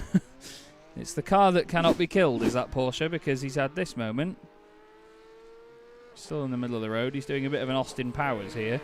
Trying to turn it round, turn it round, turn it round. Gets it going again. And the Portuguese driver is very determined to get to the end of this race. What's happened there? Wow, listen to it popping and banging. Absolutely loads, but I feel something's broken in that car, and it's not going to behave. He seems to be going in a straight line every so often, like just straightens up very suddenly. Not quite sure if he's having problems with his wheel or something, or if there's some sort of distraction in the room or something like that, Ed, because we've seen it before where drivers have been distracted, but it seems to me like, yeah, Rui's got something wrong that's going on there. Not quite sure what it is, but I think he needs to bring that thing in, not just for his own race's sake, but for those around him as well, because if that happens in front of one of the leaders or someone else, any other driver, let's put it into that perspective, then there could be some big issues there. Yeah, definitely. It's a shame, but I think there are fast repairs in this race. You can get back into the action fairly quickly with a nice clean car, so it's not all over yet for Rui. Nathan Healy, though, in that 88 Mercedes. It's a very nice livery there, but he's under substantial pressure. There's Helder Fonseca getting into the toe, into the slipstream. going down the hill. We might be able to see a move here. He's going to swing his way around the outside now, but with the overspeed, he should get his nose ahead into these next corners. And yes, does get... Oh my word, no, he hasn't got the move done, and they come together. Huge moment, and that's both of them out. Well, not out of the race, but definitely with huge damage. Wow, it seems... I think they were just squeezing each other a little bit coming into the corner, but unfortunately, just a little bit too hard. You can see there, there's a twitch. I think there was a bit of netcode, you know, as Helder comes over to the left there. You can see it just about... Ready, watch for it. They both come together there, then Helder straightens up, but look there. Bit of netcode just spits the Mercedes out to the left.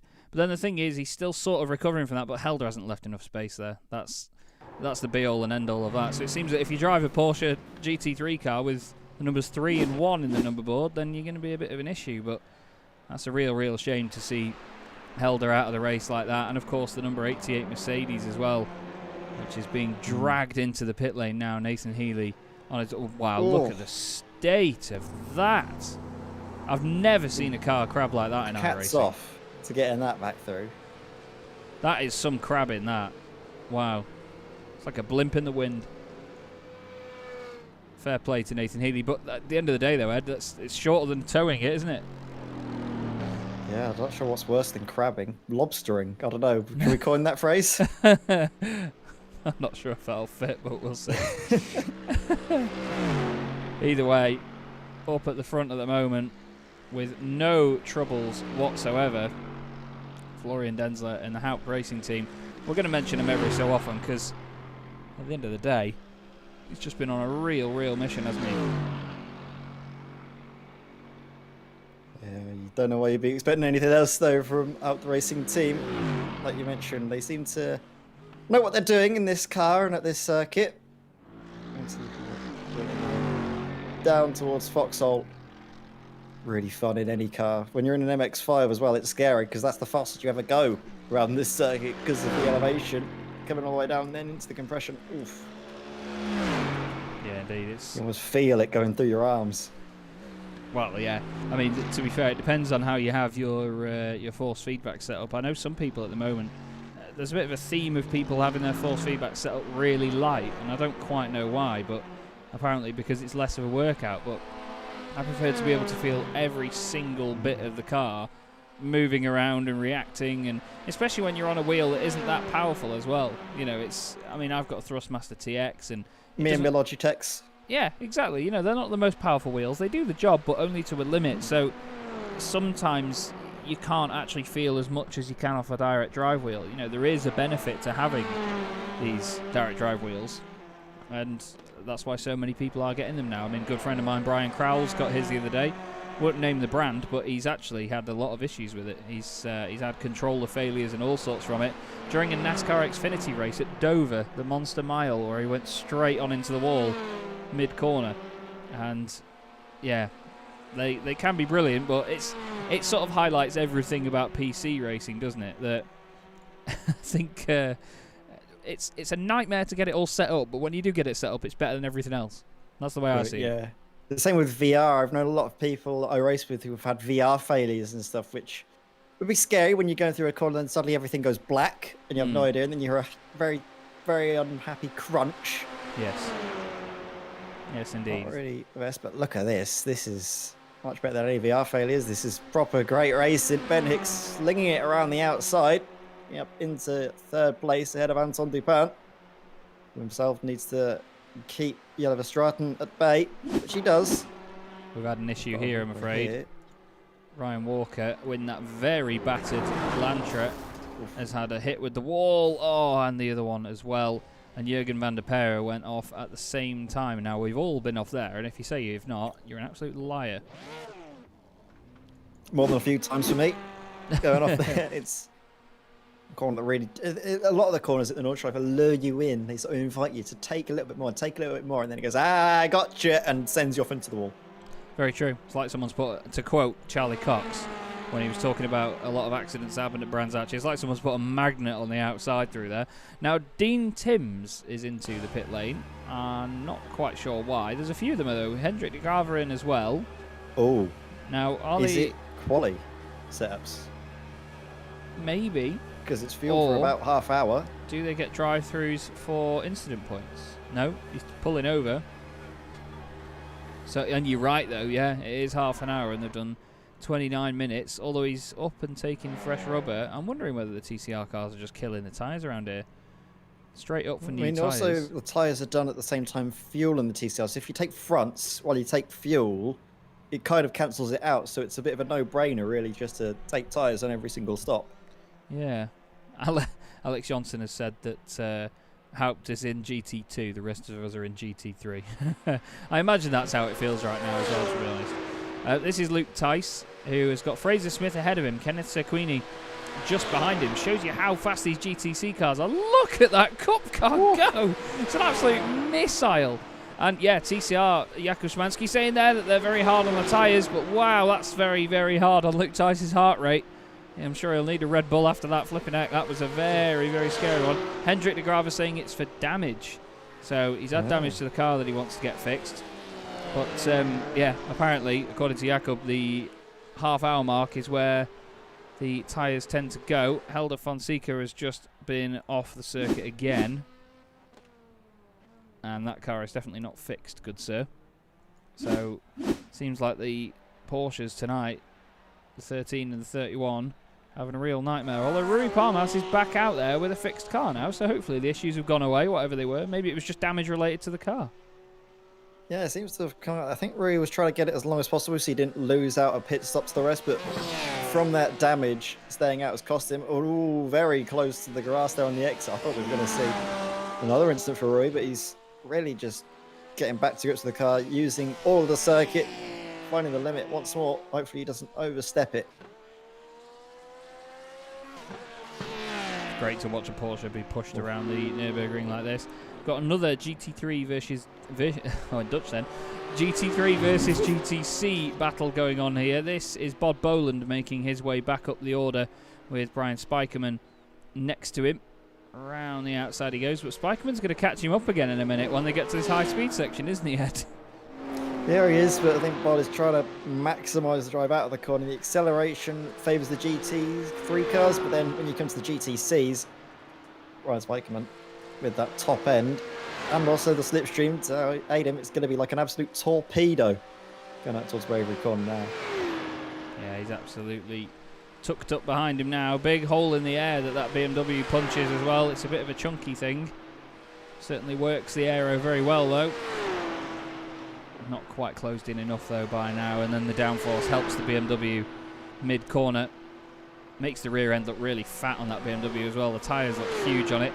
Peter Mackay, by the way, under pressure now from PJ Clijstens, who continues to move forward. The Fricadelli Porsche under attack right now by the man-filter Mercedes. Look at that. Very, very close indeed. Pulls out to the right-hand side. Alongside goes PJ. Gives him a bit of a wiggle and a wave of the broken wing. I'm sure Peter won't mind too much. Drops down to 7th overall, but he's still a position up on where he started. So a great race by all accounts so far for Peter. Hasse Raymer as well, our other co-commentator, is ahead of Nathan Healy overall, who has just had an accident in the 88 car. Now that was a very, very crabby Mercedes a minute ago, and now it's going to be even worse, Ed. Yeah, not great. Huge hit to the front, and another one for good measure onto the back. Especially dangerous in these front engine cars when you get a hit there, because you can get a little bit of overheating. The radiators stop working, all of a sudden your engine can blow. So damage like that is something you need to always keep an eye on. Yes, indeed. You need to certainly watch your dials. I mean, iRacing make them work as they would in the real car, so you know it's worth keeping an eye on anyway. At the end of the day, you do get feedback and you do get information from them. But PJ Clijstens now going back up the order quite well currently. I want to give a shout out to Håkon Grebstad, by the way, in the Ignim Motorsports Grebo car, who is still 2nd overall. The Norwegian driver holding on for dear life in that BMW, I imagine. 16 seconds off Densler, but 5 seconds ahead of Silas Kragvrolic in the Alcantec NHR car. Going very, very well currently. It's all BMWs and Mercedes. Peter Mackay, actually, he has the honours of being the highest placed Porsche in this race. That'll do. Yeah, very nice for Peter Mackay.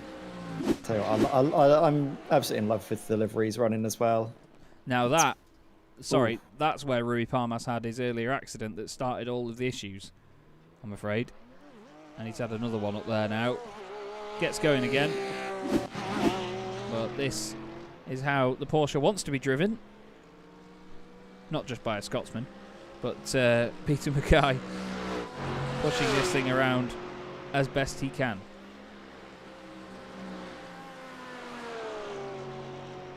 Look at this.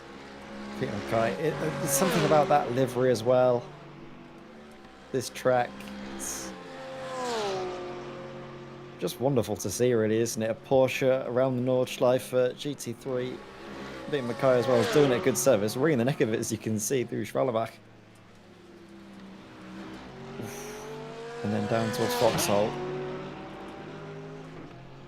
Like you said, it would be nice to get the numbers right, but nevertheless. Yes, it would. Now, John Spinkcliff's livery here has the BTCC style number 1 on the bonnet, which Frank Bieler actually ran that season in that Audi. But I don't think it was a specifically made livery for this one. I think he picked it off Training Paints. In fact, actually, I'm wondering if we look closely enough at said livery, I'm wondering whether... Now, I can't see enough of it to completely check, but I'm wondering whether that's one of my good friends James Leggett's designs, because James Leggett does a number of touring car liveries for the Audi RS3, JL Racethetics. He did a lot of my liveries for the Formula One World Championship as well, which starts in January. But no. Looking forward to that. Yeah, it's going to be a belter. A few names that I recognise on the grid that will also be taking part there. Little Elise as well, Hasselromer, who's done a decent job, you have to say, in the Porsche Cup car. Tricky bit of kit, of course, but I mean, around the Nordschleife as well, you want to have every little bit of help you can get. So to drive a car that doesn't have any traction control, any ABS, well, you're a braver driver than I am, that's for sure. I'm just looking down the order to see. Tyler Mullings is close to John Williams. We've got Luke Tice off the road. That's big time. That's through the left-hander before going over the crest of the hill. That's a big off that for Luke Tice. Is that a touch of the grass on the X that spits him round? Oh, no, it goes on the way into the corner. Oh, it's a big old whack into the barrier, that one. Ruins We the saw front that happen end. a few times at Monza, didn't we, as well, just the other day? And that's because, unfortunately, engine's in the wrong place. You get that weight transfer, and once it goes, there is no saving it in a Porsche. No, definitely not. Definitely not. But either way now, you can see that he's being overtaken by Martin van Riebeck. And Jonas Holm is just up the road. That was a great shot of it there, flying through. He's on the podium currently in class. The closest class lead is still in the Porsches, the GTC class. Sequini 3.2 seconds off Fraser Smith currently. The others a little bit bigger. Miguel Freitas still 5 seconds off Michael Polasek right now, but Michael's doing a great job in that full send racing Audi RS3 LMS. I think actually Polisek's been able to extend that advantage from 5 seconds up to 8. Yeah, that's been that's a sturdy old run, that, isn't it? To be honest. Remember seeing though Michael Polasek in the full send racing car in actually the Simracersworld VLN series. There's a championship of this that I think it was mostly myself and Jack Oliphant. I think Dan Handover for around as well. So it's almost like my second home, this Simracersworld TV in the Nordschleife. Shame I don't know what all the corner names are because there's far too many of them.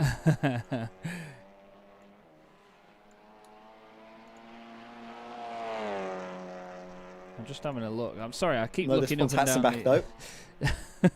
And I just keep looking up and down the order just to try and spot a pattern of anybody that's really piling up through the order. But honestly, a lot of the times they're that different that it's hard to know. The main mix at the moment is really between the GT3s and the GTCs. If we show you the overall standings on the left-hand side, everybody, you'll see just how many of them, if we remove it from class position, let me show you just overall where everyone stands.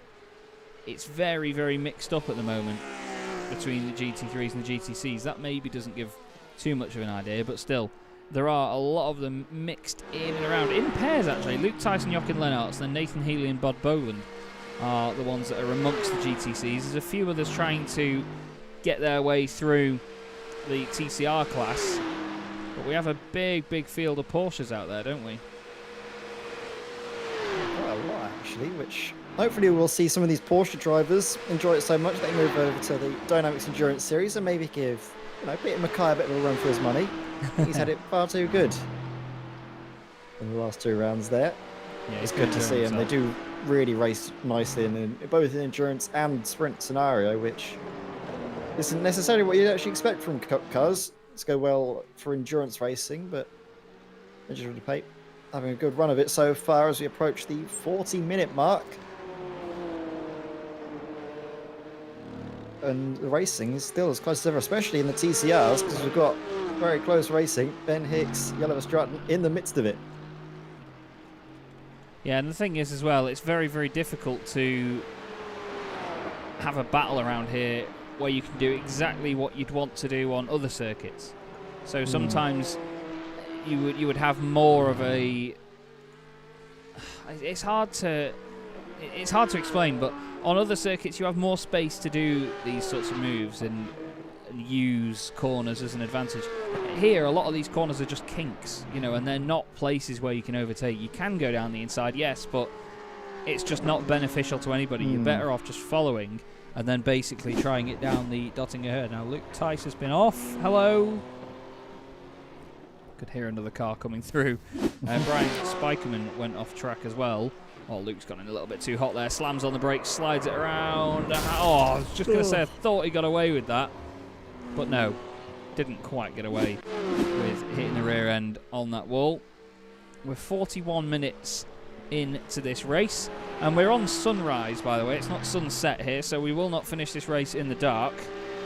We'll be finishing this race in warmer and warmer conditions. So it's actually going to get more and more testing on the tyres for these guys, isn't it? Yeah, as we see Nathan Healy getting up behind some Porsche Cup cars. I think he'll be hoping to negotiate fairly quickly, but of course with the damage, might be seeing him come into the pits fairly shortly as well. Hasn't made a pit stop, or has he? Yes, he has actually. He's made a pit stop early on at the start of the race. But might need to make a second trip because of this damage that he has now. Yeah, it was his car that set the ultimate angle of crabbing world record, I think. Yeah, it was. Way into the pits. But still now, you'll see, actually, we'll go on board here with the Mercedes. Now watch those Porsches disappear off into the distance now. Actually, can the blimp do anything for us? Yeah, look. Even in the slipstream, obviously the Porsche in front of him has the slipstream as well, but look, now, top end. That front end damage as well is not helping him. Oh, no, definitely not. Definitely not. And to be, I say, you say front end damage, to be fair, just the state of the car overall, it's pretty battered, isn't it? It's pretty battered. Yeah, it's not quite rock solid, like you can see on the rear wing as it turns around. Well, the rigs might be rock solid. The car ain't. The car itself is not. No. Carbon fibre apparently bends now as well. But no, it does look like the car's made of Play-Doh, to be honest. But anyway, looks like a sort of a parent has built a Play-Doh model of the car and then thrown it down the stairs. But oh well, we shall see how that progresses. Now here's one of the other Mercedes, Aston Egelmeers, right behind Peter Mackay.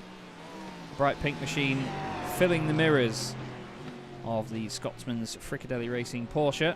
He's kept it very clean so far as Peter though, but to be fair, Ed, with someone with Peter's knowledge, I imagine he knows every single lap, or every single corner of this lap by now. He actually has done before. He's narrated a lap of this place, I'm pretty sure. Which went I was going to say, is that what do you reckon he's doing that every single lap he's going around? He's just constantly narrating himself, telling us all this wonderful historic stories of this circuit, races gone by, facts about the car, facts about, I don't know, the car behind him maybe. It's very Facts true. about, maybe that tree that's off the circuit there. That tree's got a nice good story about it. That tree's got three less leaves on it than last time I went past it. But to be honest, Peter's using that knowledge in certain sections like this. He knows where the car is going to misbehave, where it's going to be a bit more flat. And obviously these two are very different cars indeed. 4-litre flat 6 in the back, and I mean literally hanging out of the back of that Porsche 911 in front of us. We're on board with the 6.3-litre naturally aspirated V8 front-engine Mercedes-AMG GT3 right now, the first iteration of this car. And it's making a hell of a noise just behind where our camera is sat, our wonderful little GoPro right on the front of this machine. Wonderful angle, isn't it? You can really feel the speed as well, especially with all of the graffiti and everything over the track. That gives you a real sense of speed, nothing you have on any other circuit in the world. Just to see how quick these cars are going. And very quickly, Aston is closing up to the rear end of the Porsche, looking around what will be the outside. I think just backing off a touch. Yeah, very, very close right now. Let's see what he does up here. Does he go to the right-hand side? He does. He's going to make that work. As long as Peter gives him the room, through he goes. I think Peter's playing this clever right now. He doesn't want to fight this too hard. He just wants to get to the end and have his own race, because mainly around here, you just have to survive. That is the main thing you need to get right. Hard onto the brakes they go. Into the right-hander. Yes, indeed. Another place gain for Aston Egomiers. Of course, he had that spin earlier on, so he's actually down one position from where he started here, Ed. Not a bad showing at all from Aston Egomiers. Pete McCoy as well, just keeping nice and steady. His fastest lap been set by Polasek in the TCR class. That's a very good time there from the Full Send Racing 45. Running a little bit wide out of turn 1. But the advantage now 10, nearly 11 seconds to Miguel Freitas. Now, there are a couple of drivers as well, it's worth mentioning, that are sharing a car over the course of this race. Unfortunately, we do not have Carl Sharkey and Mark Baxter-Jones in the Porsche Sport machine.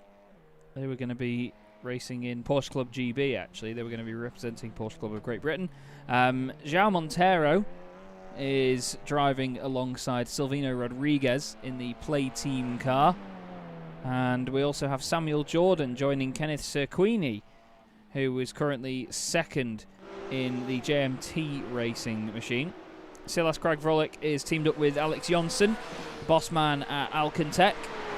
And the other car, which is being shared, unbelievably, is our race leader overall. Florian Denzler will give over to Danny Giusa at some point during this race. So Danny, I'm sure, is going to show us how quick these things can go. You can see a number of skid marks and grass tracking marks there off the side of the circuit. Not quite sure what that's about. Here's Brian Spikeman having a moment. He's had two of these actually, Ed, because just before this is what happened. Oh no. Uh-oh. Oh no. Oof. Oh, the cars just don't stop down there, do they? They really don't. You can see him, he's trying to stop it, he gets a little bit of a touch on, and then in vain hopes to try and stop it. The front's lock, the inside wheels don't turn anymore. Unfortunately, that was going to be a one-way trip into the barriers. But of course, pit stops will open up for a lot of the drivers soon. So if you do have any damage that you've been able to nurse and look after, you can take one of your fast repairs and get back out there and hopefully not lose out too much time. Yes, indeed. We just had John Tusting have an issue in his Quantum Racing Audi. Oh. That looks very, very broken indeed. Yeah, there's something wrong with the front left of that car, so I'm afraid he is out. There's the wonderful sunrise over Germany here as the race continues. Cars pile their way down the start-finish straight. Now here's a battle in the TCR class. João Monteiro and Kimber Haight as our race leader goes through. Just look at the speed difference in this Mercedes when they come out of here now. It just picks up and disappears in a straight line like it's made of something completely different. Really does pick up very, very well. Shows you the pace difference even between TCR cars, which are very, very quick in themselves. You know, they're full-blown touring cars. TCR standing for Touring Car Regulations, as far as I'm aware. I'm probably wrong. Usually am. But I think TCR, to be honest, I think it's been brilliant. And a lot of people don't think it's that fantastic. You see people comparing it to the likes of the NGTC cars of the British Touring Car Championship, and I must admit, I think the NGTC cars look a bit more aggressive, but they're very bespoke. You know, they can only compete in British touring cars. They do have a touring car trophy in the UK, which is alongside TCR UK, so you do see some ex-British touring car machines go there, but I don't know, I just think TCR, it means that more manufacturers get involved more quickly. I mean, Hyundai now have got 3 cars that are officially homologated TCR cars. They have this beautiful Elantra, the saloon. They have the Veloster, which is more of a coupe. And then, of course, they have the i30N as well. So it gives manufacturers that availability to use multiple cars for it. And it really shows off what touring car racing for me is all about. And that is the fact that they are like the cars that you see every day on the road, aren't they? Yeah, it is, and that's the thing is, if you've ever been to one of these TCR meets, they are pretty damn quick, and they do sound pretty nice. Of course, BTCC cars, they are a little bit more of sort of, I don't know what's the word, but they do definitely, they sound a lot louder, they look a lot quicker as well, but you can't really take that away from these TCRs. It's a brilliant set of regulations, and to be fair, I wouldn't be surprised if they'll live long in terms of racing history, and even probably in terms of actually a racing series, just like, well, we're seeing GT3s come out now as one of the dominant forces in motorsport, replacing GTEs, which I think actually came a little bit later than GT3s. Yes, yeah. And now they've been replaced by the thing that they were trying to get rid of. Well, that's the thing. I mean, GT3 is such a solid, strong category that, again, manufacturers have put a lot of money into because it's the best place to do what they want to do. You know, it serves its purpose very well. And you can use them, at the end of the day, you can use them in a lot of different series now, because if you wanted to enter Le Mans, yes, you can use a GT3 car, but if you wanted some real glory, you know, you'd be the fastest GT car out of anyone, you'd go for the GTE class. But you'd have to redevelop a car. It's completely different regulations. You know, I say completely different. There are a lot of differences underneath, but you know, you're still building it. The cost of GTE was getting higher and higher every single year. Yeah, well, that's it, and it's all about money nowadays. You know, it's not always about who's got the most money, but the teams have to try and save money where they can. I mean, we've seen multiple teams have TCR cars and GT3 cars. They'll re-sticker them one week and go to a different race meeting the next week, because they can compete in a different series. You know, it's just a case of swap a few stickers over and we'll go racing somewhere else. And I've seen multiple people and teams with TCR cars especially going to like a multi-class event over the course of a weekend, but in the lead up to it, you know, they'll take part in the 2 TCR car races that support it as well. You know, you're getting more bang for your buck then, aren't you? Exactly, and it's, if you're there, you might as well use what you've got. And of course, touring car, it's a very versatile series. You see it as well across the pond in America. IMSA have their Michelin Pilot Challenge, sort of as a proving ground for a lot of young talent as well before they move up into full-fledged IMSA GT cars. But in of its own right, it's kind of becoming its own little thing. Obviously, TCR UK has been getting stronger year after year. You've obviously got European TCR championships, regional championships across the world that seem to be growing every single year, and it doesn't look likely that TCR is stopping anytime soon.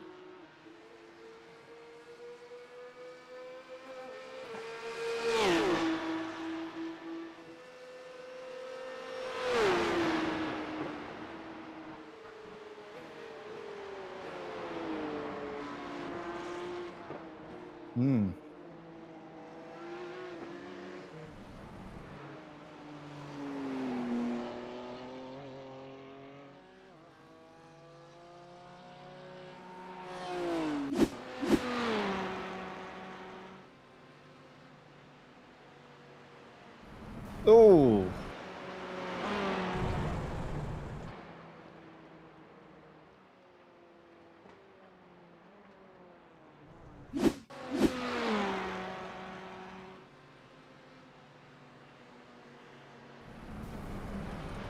It looked like a screen came off and he was just trying to go through the corner. And then it came back on around here. It looked like it I don't know if he was running VR, but that looks a little bit like a VR failure. Yeah, it just all of a sudden looked like he was driving blind. Now, Hakon Grebstad has got a bit of damage on the front of that car there. He has had a mark on the front right. That could potentially just be from hitting a curb a little bit too hard or something like that. Not quite sure what could have caused that. Apologies for the muting a second ago there, everybody. I had to cough for a second. I muted and then very quickly didn't unmute, so go me. Rui Parmas has been off twice again, by the way, and crabbing as well. I think he's decided that now is the right time to end the race. Yes, he has jumped to the pits. I was just going to watch. I was hoping he wasn't leaving that there. I will grab the fastest lap. I will grab another live timing link for those of you in chat as well. Nick Poylart in there. Now, please note, because we always get messages about this saying that the timing's always changing and stuff like that. Whichever car, because it's based on my machine, which is obviously outputting all the data, whichever car we are looking at, the timing goes forward and backwards relative to the car we're looking at on screen. So it will move around and it will change. So please do bear with it if you can. But if only SDK could separate them, but as we have first of the pit stops, and it is in first place. Lenzler coming in. It is indeed.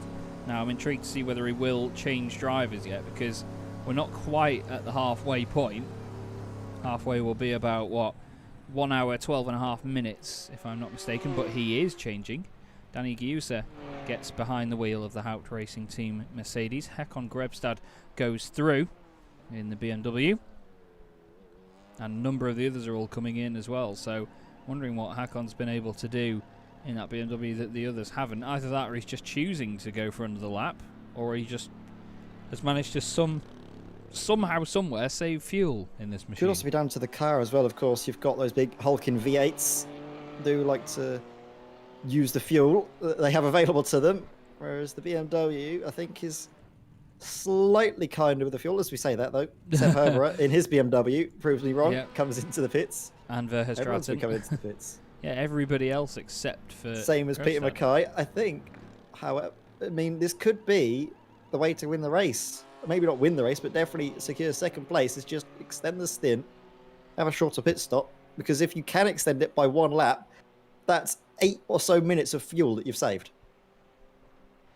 Well, we'll have to see then of what Hakon can make of this. Dean Timms in the chat has said he's had his middle monitor go black screen on him twice now, so time to roll back some NVIDIA drivers. Yes, indeed, sir. Yes, indeed. But it's a real shame to hear that, to be honest. Even with the benefit of triple screens and still the other 2 screens going on, it doesn't mean that you can see exactly where you're going, because a lot of these drivers, they have quite narrow fields of view sometimes, so you only get a little bit of what's beside you. It's actually very hard to judge it from. I've tried driving on just my right and left screen, and nah, I'd rather not. Rather not do it again. Also, Hendrik de Grave, unfortunately, out of the race, saying that he ran out of talent for 2021. We'll have to have a look back at that then. Sorry, Hendrik. But just so we all know what's happened, up over the hill, car bounces, gets on the brakes, and oh, that's a massive hit. And that's very, very race-ending. Gives the Audi a big old swollen snoot. But unfortunately, that's the end of Hendrik's race. Curtis Newkirk has also had an off in the Simpact Noises blue car. And that's going to be a hit into the wall as well. Both corners for him in that Porsche, and a long scrape along the side of it. Luke Tice also had another moment. That's through Bravery corner. Maybe a bit too much bravery. Nice little spin. Oh, does damage the wing against the wall there as well. We've also had Nathan Healy go back off the track again. This car and Nathan, to be fair, have been through the walls tonight, haven't they? Let's have a look. He's trying to get out of the way, and he's decided, yeah, it's done. We're going to go Gran Turismo on this and use the walls around every single corner. Does come back on, to be fair to him. Luke Tice went off at the same time this was going on. I think that car's damaged on the right rear. Sorry, Hendrik. Oh, that's a big, big off for Luke Tice. And I think that's going to be the end of his race as well. So it's been very attritional so far, to be honest, hasn't it, Ed? And I think it's going to continue that way as well, especially with the drivers that are doing this single-handed. Yeah, it's not really the easiest feat to do. Drive around this circuit for one lap, let alone several for the course of 2.4 hours. Alex Johnson holding on, trying to keep the car at bay behind, who's really piling on the pressure. You can see PJ Clyson's right up behind him, but again, look at that, the sound. Oh. And the sight as well of them. They're proper scrapping as well. You can see the movement they're doing to try and get the better of each other. Fill in the rear view mirrors, PJ Clyson's as well with colder tyres and slight aero wash. The car is not necessarily the most stable thing to handle. Sending it through, you can see how much he has to fight the wheel. That is brilliant stuff that you can see he's got a good handle on it. A lot of the time that's how you can tell when someone is on a direct drive wheel or not as well, just to see how much the wheel kicks back through little bumps and moments like that, as if it was the real thing. You know, it puts the same amount of forces through. Some drivers, you'll see them remain sort of very straight with the wheel, and even if they bounce over a curb, you know, their input will still be at the exact same angle. They won't have as many bumps going through it. But that to me looks like PJ is on a direct drive wheel. It looks like a very powerful one at that. It's certainly trying to pull his wrists apart, but great stuff. Now we've as well though that iRacing can show us that. Yeah, that's the thing. Yeah, definitely. The fact that that is what's going on in the server is being communicated to PJ's PC. PJ is then reacting to that, moving the wheel as a separate component plugged into the PC, which it is then reading, putting into the sim, which it's then sending to everybody else, and then converting into visual and physical data for us to watch, and then broadcast to you lot. It's quite an amazing thing what we do, isn't it? Pretty mad when you put it like that. Yeah, when you're just sitting here in the booth talking about it, you can kind of take it for granted, don't you? But yeah, when it's all laid out for you, what's going on? You think, oh my god, what on earth is going on? Technology is a wonderful and very scary at times thing. Brian Spikerman has decided that his race is over, I believe. Luke Tice has gone off again. Oh, this is Hasaromo passing his teammate in the pits because I clicked on the wrong thing. And yeah, Luke Tice is not going to be a happy bunny right now with that Porsche. He's at least trying to get it back to the pits, though, because it's probably quicker than towing it, like we said before.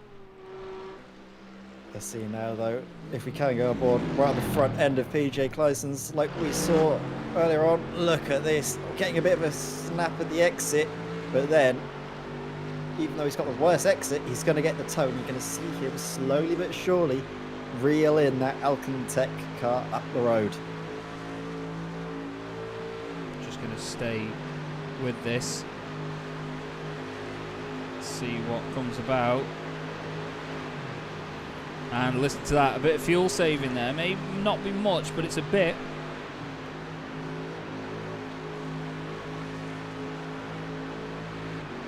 That could come in handy later on. I mean, you'd have to save a hell of a lot of fuel around this circuit, but at the end of the day, you've got to try and at least do a bit of it, haven't you? Into the carousel. Oh, I was hoping we could stay that just to see the car bounce around through. Here we go. Thank you very much, Chaz. You can see it now, just how much you have to send into it. Use the corner. Oh, there's not really many better views out there in motorsport than that. No, that's pretty sturdy in it through there as well, the way it bounces around. Look at how close he is to the back of Alex Johnson, though. Alex is certainly doing a good job at absorbing this pressure. It doesn't look like it's affecting him at this point. And that's the thing, you've got to be able to absorb the pressure like that. You see some drivers, as soon as they come under a bit of pressure from somebody else, that's it. You know, they fall apart. You know, certain drivers crumble, don't they? Yeah, don't forget as well, this is his first lap back in the car after taking over from his teammate, Silas Craig Frolic. And Alex Johnson is doing a sterling job at adapting. Obviously had some practice laps to get his eye in. You can see now as well, those headlights are probably going to be in Alex's rearview mirrors for quite some time, because you can't really imagine PJ Clyson's is going to let this one go. No, I think PJ is going to still pile on the pressure for a long time to come yet. Fraser Smith, by the way, is up to 6th place overall in this race. Wow. But until a few moments ago, it says he leads by 1.4 seconds, but I think that's just our timing needing updating. When we do click on it, yes, there you go. Love seeing the cars come through there, though, all four wheels off the circuit, especially in something like this, where it is a white knuckle ride for the next, well, basically 2.5 hours.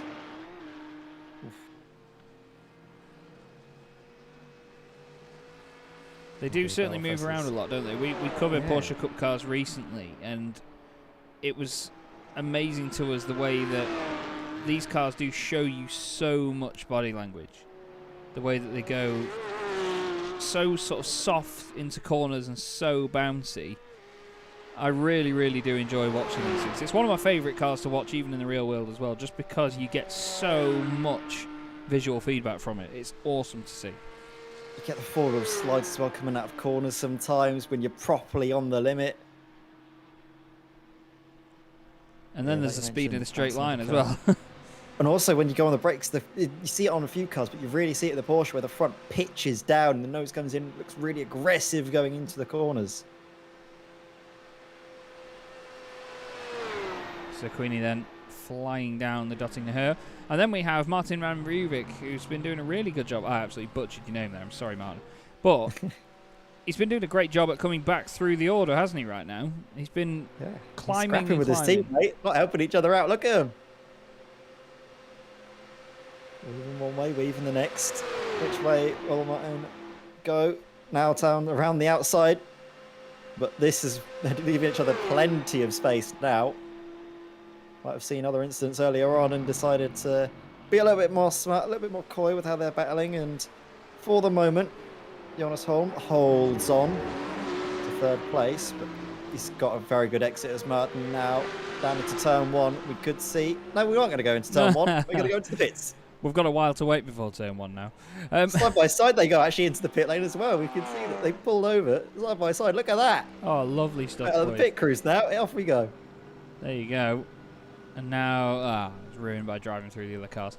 Anyway, that does happen. Michael Polasek still leading in the TCR class, by the way. It seems like a nice Sunday drive for him. He's currently 19 seconds ahead of Miguel Freitas now. That gap has opened up a lot since earlier on. And I'm afraid that Nils Kiema has had an issue in the pink Mercedes here. It's not the only time we've seen this car spin. Whoa, launches it across the inside of the curb. He might get a slowdown penalty to go with that. But that's easy to do. I mean, if we go and watch that on board, Ed, you'll see just how tight that corner is. And it's blind, isn't it, that apex? Yeah, you can see it slams down, the car bottoms out. And unfortunately, when you're on the power like that, it will pendulum all the way around. As we come back to Miguel Freitas getting passed by a car that was in second place. That's the second place board, but that is our class leader and race leader as Nathan Healy. One big hit, a second big hit, and that, unfortunately, could be it. Yeah, I think that's going to be the end of Nathan's night. He's had a very, very annoying evening from his side, I can imagine. It's been really frustrating indeed. This is Danny Guser, who's currently leading now by 39 seconds over Hakon Grebstad. Was in the pits for somehow 10 seconds less than Hakon Grebstad. That's odd. Hakon was in there for 41 seconds. Danny Guser was 31 seconds. And even the rest of the GT3 cars, Seb Heber 39 seconds. Alex Johnson and others were over a minute in the pits. So there's been a big, big difference in all their pit stop times right now. Very interesting. So, Seb Herbert, count on for Berserk Racing. I'll look at the lap times coming through as well. Difficult to make heads or tails of it because they are just on, some are on out laps. Some have done in laps. We will eventually try and figure out what the relative pace between the two is and if Seb Herbert can catch up, make any ground to Hakon Grebstad. Oh, Fraser Smith. Fraser Smith's had an issue. He was second in class, and he's looped it coming onto the Nordschleife. He's done a great job not to hit anything. And to be fair, anyone that knows Fraser knows that Full Send Racing is a very apt team name for him. He really loves to chuck a car around us, Fraser. Wait, he's actually just leading. That time the car was chucking him around, and yeah, he was class leader. But like you mentioned, he chucks the car around, and sometimes the car chucks him. Thankfully, not into the wall, and he's able to carry on. But the gap has come down now between first and second place. Samuel Jordan just in behind. Only 3 seconds the gap. We've had Jonas Holm have an accident here. Also, Alex Jonsson and Hasse Raymer have both been off the road. This is Alex. Oh, this is a big old hit for the Alcantech Merc. Oh, that's such a shame. And he's now having to do a bit of an Austin Powers three-point turn. Our co-commentator Hasse Raymer has been off the road as well for a couple of seconds. Lights it up out of the stadium section. Keeps it lit as well. Go on, sunshine. And then Jonas Holm had this moment just a second ago, just ahead of his teammate Martin van Riebeck. Oh, bounces it over the curb. Oh, and slaps it into the barrier. Side on as well. That's going to be a nasty, nasty bit of damage, I think. Yeah, hopefully that hasn't affected the suspension. We can maybe go on board with him and see. Oh, it's very twitchy. Yeah, we don't need to find out from the onboard what's going on. You can see the suspension is certainly having better days, and that's one of the, I think, famous Nordschleife crabs that we've seen. A very rare species, but we've seen more than a couple today. Now, that's not deja vu of Rui Parmas having a spin down there. That's the third one he's had down there today. Very bouncy bit over the curb. That was very strange, didn't it? Right in front of Peter Mackay there, who has to slam on to make sure he doesn't have contact. And I think Jonas Holm just had a massive, massive accident here as the suspension gave way over the hill. Whoa! That's not a place where you want to go off. I mean, nowhere around the Nordschleife is, but no. I've seen there's a horrible video of a Renault Megane that has a massive accident down there on a track day. And that looks... I've seen that, and I think I remember seeing what... Yeah, well, I think someone in the comments estimated what the bill was, and it was an obscene amount. Yeah, because he took out the fence and the posts and all sorts, and, you know, you get charged for that. Anton Dupin there having a very scary moment in the John Spinkcliffe Audi. Look at this. He just changes up, grabs a bucket load of understeer, and somehow keeps it out the wall. Amazing. Oh, apologies. Non-realistic camera. There you go. I'm glad that the wall didn't do that annoying thing and sort of morph into something there. Either way, we continue. John Williams has Curtis Newkirk right behind him right now. These two cars both carrying similar colours on them at least. But Curtis trying to put a bit of pressure onto John. This is American versus Brit. Simpact Noises Blue versus Eclipse Racing Team number 8. And back down the hill we go. We are 1 hour and 11 minutes into the race. In a few minutes, Ed and I will just take a quick break just to make sure we stay hydrated and so on. Only a 5-minute break, and then we will be back with you for the final, what will be about the final hour of the race, hour and 5 minutes, as a new fastest lap goes in by Danny Giusa. That's a hell of a time as well, 7:50.3.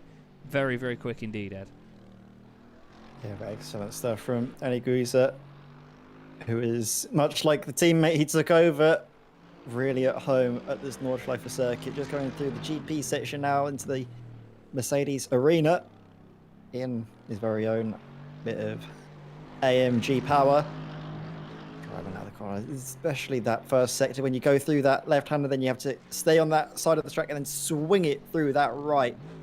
It's a wonderful, wonderful bit. It's one of the things where I don't know which I prefer, if I prefer the Nordschleife or the GP circuit. Ooh, I'd have to say Nordschleife. There's something about the GP circuit I'm not a massive fan of. Just something about it. I can't tell you what. But, yeah, Nordschleife is just... It's such a legendary track, you know. It's so difficult. It's so notorious that I think it's a bit of a... it's a bit of a difficult contest, that one. But then another tricky contest. Nordschleife over Le Mans. Oh, Nordschleife. Oh, would it be? See, I'd be the other way. I'm Le Mans. Oh, Hasse. Well, Hasse's definitely not going to be fond of the Nordschleife yeah. after that. His choice is Le Mans. Yeah. Oh. That could have gone a whole lot worse when he spat him up for the curb. Very good job from Hasse, just to only scrape the paintwork. And I think the bodywork is actually still in one piece, but he goes on. Oh no, has the suspension been knocked out? Yeah, I think he must have had a meatball flag, as it's known. black and orange flag telling him to come in for damage. So he thought, right, stuff it, we'll go in, get the car fixed, and then go back out. This is still the battle going on between John Williams and Curtis Newkirk. The two of them all over it. Still can't find a way through, but it's not for lack of trying, is it, Ed? He's right under the rear wing of him right now, properly putting some pressure on, and right behind them as well, Matthew Sufi is getting onto the scene for this one. Yeah, Matthew is a driver that really arrived on the scene here. While those two are up ahead scrabbling, he's been running away at the lap times and close back up to those front couple. And I think he's just going to sit back and watch these two squabble out between themselves. Look at this. Oh, when you send it through there, it always looks very scary, especially when you realise it's just tyres keeping that car on the circuit. No traction control, no ABS. This as well, the way the car, like you mentioned, the body language, you can see it bounce around a little bit, little tiny moments there when the back end steps out as well, showing how much these drivers are pushing the absolute limits with their machinery. You can see it as well on sometimes the TCR cars, especially the Honda that's getting well out of the way. Good stuff there. Yeah, I think that was that's the machine of Jordan McClone, isn't it? The Simpact car. Unfortunately, had that big accident early on with the pogo stick rear end that you mentioned. Now he's just trying to make that thing work around the rest of the track. But what we're going to do, everybody, is Ed and I are just going to take a quick break for just a few minutes. We will leave you with, I tell you what, because it's very fitting, in tribute to Sabine Schmitz, of course. Peter Mackay's running the Fricadelli Racing Team colours this evening. And he's got a battle going on at the moment with Niels Ikema just behind him. But what we're going to do, just in case he does get through, is we're going to go on board with Peter Mackay for 5 or so minutes, everybody. And Ed and I will be back with you very, very soon. Don't go away.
Well, hello everybody. We hope you have enjoyed that absolutely wild ride. Seems like a perfectly fitting time as well, doesn't it? A great lap to ride on board there with Peter Mackay as Niles Ikema goes past him. But what an intense lap that was there. Chaz Draycott here with Edward May in the commentary box for the Sim Racers World Christmas Special 2021. We are over halfway through this race now, Ed, and that was just a highlight of how lively this race can get out there for these guys. That was amazing. Jakub Szymanski in the chat summarising it perfectly. It's pretty intense, and it was very, very close stuff between Peter Mackay really harassing the rear end of Ikema just up ahead of him. But sadly, going on to that final few corners, I think the aero wash proved a little bit too much for Peter Mackay, and had that mistake dropping it back now. But of course, the pace was relatively similar. Peter can maybe try and claw something back for the remainder of this race. But there's still action all up and down the field. Got some close battles. I think you can see maybe a little bit of action in the TCR class, I think, Chaz. Yes, indeed. I think we've got Miguel Freitas leading the way at the moment, but further back, Ben Hicks has got Jelle Verstraeten, and Rui Parmas is actually there in the Porsche, so he's going again. He's not got damage on the car this time, so he's actually making his way back up the order after his earlier escapades. But that battle between Ben Hicks and Jelle Verstraeten is for position in their class at the moment. Third and fourth. But Michael Polasek has pitted, Miguel Freitas hasn't. That's why we've got this main difference up front. So Polasek is probably, not sure if he's on fresh rubber. It's 41 seconds stop. I'd imagine he would be on fresh rubber. Yeah. Probably will take fuel and then maybe sort of front tyres. I think taking rears would extend the stint a little bit too long in the pits. And you don't really gain much benefit from taking rear end tyres. It's all dashed down to the fronts. But of course, with the new changes to the tyre model in the TCRs, the way the cars handle, even the Audis had basically a full revamp. Might change a little bit in terms of how the cars drive, but at least in terms of from what I can remember driving these cars for an extended period of time, in sort of an endurance style scenario, usually take the fronts. Depending on the pit stop, you can take the rears as well, but sometimes you can have races where the fuel's limited, so it's just best in most scenarios to take the fronts. Yeah, that's it. Sometimes you want a bit of the rears to be worn away. You want the back end to be a little bit oversteery just to help get that rotation in the front of the car.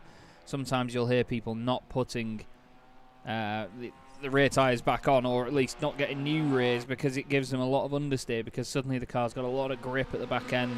It's also down to the heat, I think, as well as you can't really work heat into the rears as well. Yeah, definitely. So if you do keep the heat in there, at least if you do need to rest the car on that rear corner at all and get a bit of grip in it for certain corners or certain sections of the track, then you can work it in there, or at least it has already been worked in. Anyway, to quickly recap then, we've got Danny Chiusa and the Haupt Racing team leading the way in the GT3 class. Hakon Grebstad is second for Ignium Motorsport Grebo, 53 seconds back now. Sebastian Hebera is in third place for Berserk Racing, doing a very, very strong job indeed. PJ Claessens is back up to fourth place after an earlier issue, and Stian Verhestraten is in fifth. That rounds out the top five in GT3s. GTCs, though, Ed, Fraser Smith leads the way. And Fraser Smith ahead of Samuel Jordan for JMT Racing. He himself is ahead of Martin Van Rijvik. And then Hugo Diaz in fourth. Lovely, lovely Simpac Noise orange car there, you've got to say. Hugo's GT3, I'm afraid. Hugo is in GT3, yeah. It's, for some reason, my timing software hasn't updated everyone's classes for some reason, so I'm not seeing exactly what everyone else is seeing, but then we can come down to, look, Lamol, the Sim Racing driver in fourth place. Okay, just going through that corner now, using the camera, powering down towards the foxhole. Wonderful bit of the Nordschleife there, one of my favourite little sectors, because you've got that sweeping left, then the sweeping right, and then plunging your way down through the hill in compression, or you very quickly speed your way up. Wonderful stuff. And we, of course, come to two Simpac Noise cars. Turquoise being driven by Tyler Mullings, and then blue, Curtis Newkirk. And we can come down to think we have John Williams, Phillips Racing Team number 8. Making himself nice, calm and composed. Down into the foxhole. And actually, only 2 seconds back from Kurt's new coat. We might be able to see a battle in the next couple of laps, which will be exciting. Yeah, he's closing in at the moment, isn't he? Little bit by little bit, and that's all you need to do around here. As long as you can just edge closer and closer to the guy you're chasing, it is all good. There's a big gap back from the back of the GTCs, though, isn't there, to Miguel Freitas? But this isn't quite as it is at the moment because he's still got a pit. Yeah, Miguel Freitas, he's been doing a good job of extending his stint thus far. We'll expect to see him, though, coming in this lap. Any time you can save, though, in the pit lane will help you out massively come the end of this race. Anytime managing the traffic as well, it might come down to how well Miguel Freitas manages the traffic compared to, well, his main rival, Michael Polasek. It's so difficult, though, for the fast GT3 cars to really find and work the space to their advantage. You can see as well, we were saying, weren't we, how Pete Mackay lost a little bit of ground to Yakema and said, well, they might close back up, the pace is similar enough. Well, it's happened a bit sooner than I was expecting, because now the gap is back down to 0.4 of a second. Yeah, indeed. Peter is staying with him at the moment. It seems like at this stage, I mean, I'm always better if I'm following a car in front of me. You know, I can sort of adjust to what they're doing, find places to try and go quicker than them, and adapt to how they're driving, you know, and try to improve on what they're doing. So, by the look of it, Peter's doing just the same at the moment. You know, he was happy lapping on his own. He wasn't really being bothered by anybody. He wasn't particularly being chased too long by Niels in front of him.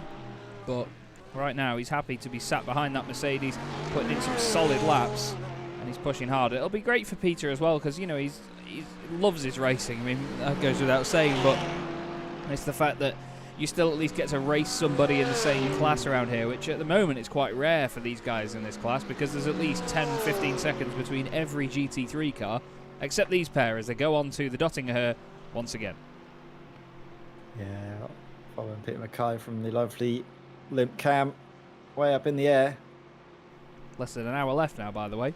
Oh, yeah, time is ticking for these drivers to try and make gains. Actually, you can see the difference in speed. Maybe Pete Mackay with a little bit of damage, slower on the straight, but as well, maybe difference in setup, because Pete Mackay really closed the gap down in the twisty-turny bits, then onto the straight. You can see that V8 really is able to stretch its legs, and Niels Yakema has extended his advantage to 0.8 of a second. Yeah, indeed. That Mercedes certainly using all of that firepower up front. Really does sound like a Lancaster bomber trying to escape out of the exhaust, which is quite apt with it being German, but either way. Niels Yakema 6th overall at the moment. Next car ahead is Stihan Verhaastraten, and that just shows you the difference as well. He's already out of the stadium section into the little hairpin just before going on to the Grand Prix circuit, where they turn back around and then head up towards what would be the last sector, as we've got our TCR leader finally in the pits, Miguel Freitas. And whereabouts is Polasek? Here he is. Now Freitas has only been in there for about 13-14 seconds now, so Polasek is going to overtake him and have a very healthy lead after this, but Freitas will be happy with at least leading for a while as they've crossed the line. Yeah, and of course that could help him towards the end of the race. His final pit stop will be shorter. He'll make up some time. Maybe not all of the time he's going to lose out to Polasek now as into turn 1. He regains the lead. 45 car really has been, you have to say, class of this TCR field. I don't think there can be any doubts about that. But Miguel Freitas trying a different strategy, extending his stint.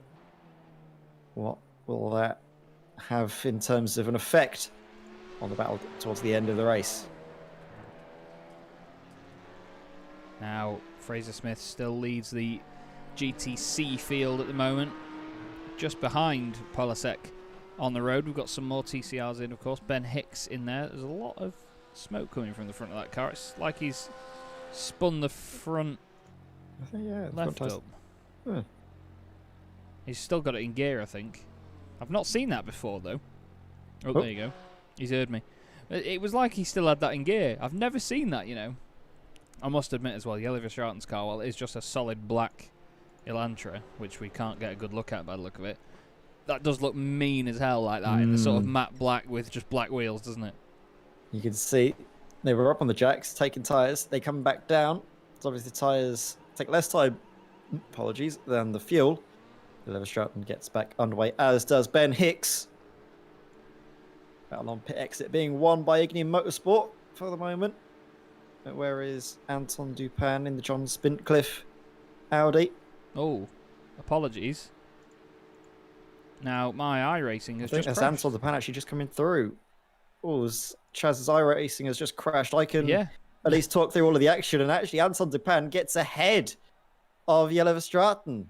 So the battle of the pits, while it was won in terms of between Ben Hicks and Verstraeten, Anton Dupin coming in a lap earlier, a stint working out for the John Spintcliffe driver. Now, I've had a number of drivers. Oh no, never mind. Apologies. No, it is an issue at my end. Sorry, everybody. But I'm going to try and get this fixed very quickly. I'm going to have to put a bit of music on or something very quietly in the background, so at least there is some sound while I rejoin, because of course it takes a while to get back into the Nordschleife. But if Ed, if you could provide us with Simracersworld Radio for now, that would be very, very helpful. Thank you. I'll be more than happy to. Yeah, Yellow Stratton is the car that we're going to be following, because that was the car we were left on. But it was a good one to leave on, because the gap is 0.5 of a second as he runs slightly wide before you come on to the final straight of the GP section, come into the chicane. So he's going to have to sit behind Anton Dupin for the northern loop, for the moment at least.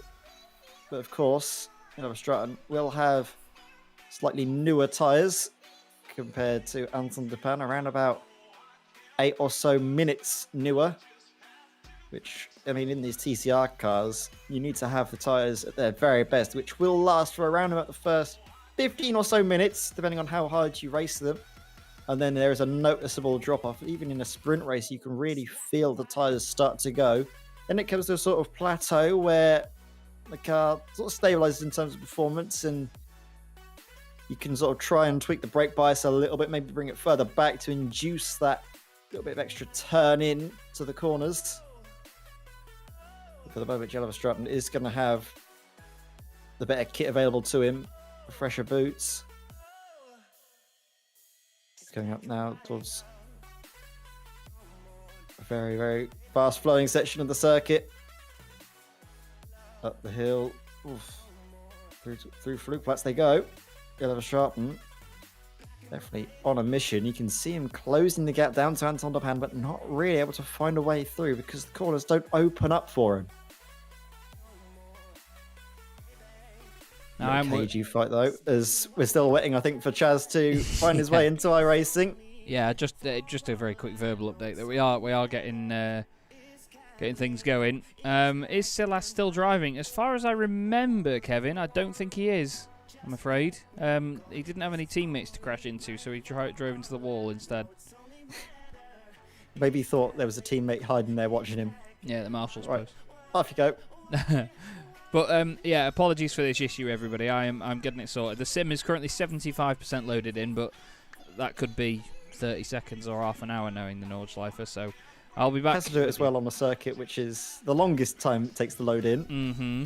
Yeah, and I literally just the other day, actually today, this morning, saw a tweet about someone saying iRacing needs to improve their load times, and I defended it. But now I'm feeling the wrath. There you go. Karma works its magical way on you and us at Simracersworld TV, but that's not going to put a dampener on the celebrations. The celebratory mood, I think, that has been with all of the drivers here this evening, Chaz. This is, of course, the final race of the year for Simracersworld, the final broadcast for us, both as commentators for the year, but also here on Simracersworld TV. And I think everyone's just out here obviously to win, but also just to round out the year with some proper good racing, no matter where they finish. Yeah, that's it. I mean, this is a hell of an event to be a part of. There's a lot of great drivers out there. As I could just hear a massive accident, like someone's just ploughed it into the wall. Loads of fun. Waiting for cars to get on track, at least. I think iRacing is working its hardest to make sure it synchronises with everybody. Suddenly, all the noise bursts into life, and I can bring you pictures once again, everybody. I'm really sorry about that. There will be a bit of a delay now with the timing updating and so on, so I will clear that for now. But we are back to live pictures on track. Thank you very much for your patience. Thank you for Radio Sim Racers World there for a second, Ed. But right now, we can see just what's going on. Is Rui Palmer still in the race? Yes, he is. He's had a lot of escapades so far. He's been one of the very entertaining highlights of this race for me. He's had a couple of spins that all look very similar to each other, but he is pushing on. He is actually the only driver in the field with less than 1,000 I rating. And, you know, when you're in amongst a field like drivers of Danny Giusa, Fraser Smith's got 5,899 I rating. Most of the drivers are over 2, even 3 or 4,000. So fair play to Rui for carrying on and at least pushing this Porsche to its limits. Especially on a track that is incredibly unforgiving. Really well, nice. Credit for sticking with it and hopefully bringing it to the checkered flag. But yeah, it was fun doing a little bit of Sim Racers World Radio, Sim Racers World TV radio. Might be my audition. I might send that off to Radio Le Mans, see if I can get in. I don't know, but anyway, it was a good bit of fun. Well, that's it. It's what it's all about, isn't it? At the end of the day, you know, we're here to enjoy our final race of the year and hopefully bring it to you in an entertaining fashion as well. I think I may have got to the bottom of why my iRacing crashed there.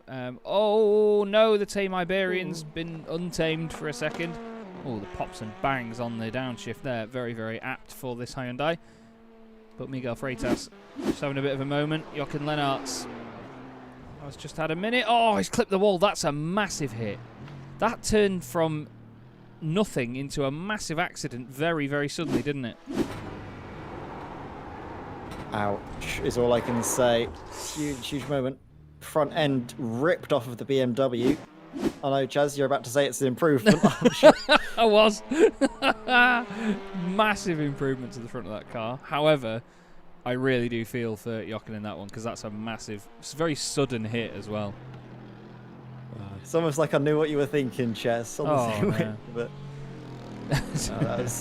it was a cry of shame. It was a really, really good effort up until that point. But again, the Nordschleife, all it takes is one little slip up and it punishes you very harshly there. It does, and it has done. Some of these drivers, they're doing a great job at keeping the cars clean up to now as well. There's a few with a little dent and scrape on it here and there where they've just maybe hit the wall or just maybe just sort of tapped a curb a little bit too hard. Some of these curbs around here are very unforgiving. So, speaking of, actually, I think if we go to our race leaders, we'll see classic old damaged model Mercedes. If we go on board, look out the front bonnet, you can see, there we are, Mount Mercedes. Yes, indeed. How I've missed that. It seems to happen every single time when I was in that car. If you go over a bump a little bit too much, you suddenly get a little bit of a hill appearing on the front end of your bonnet. For some inexplicable reason, that's the way iRacing deems that damage works. There's a little gravestone at the top of it and everything. Mount Mercedes. Yeah, it's an odd one, that. It's like the bonnet's made of foil. But either way, you probably need that with how beefy and chunky the front end of that Merc is, to be fair. You'd have to make the front end out of foil, but it's an awkward place, though, when you're looking for the apexes. Oh, yeah.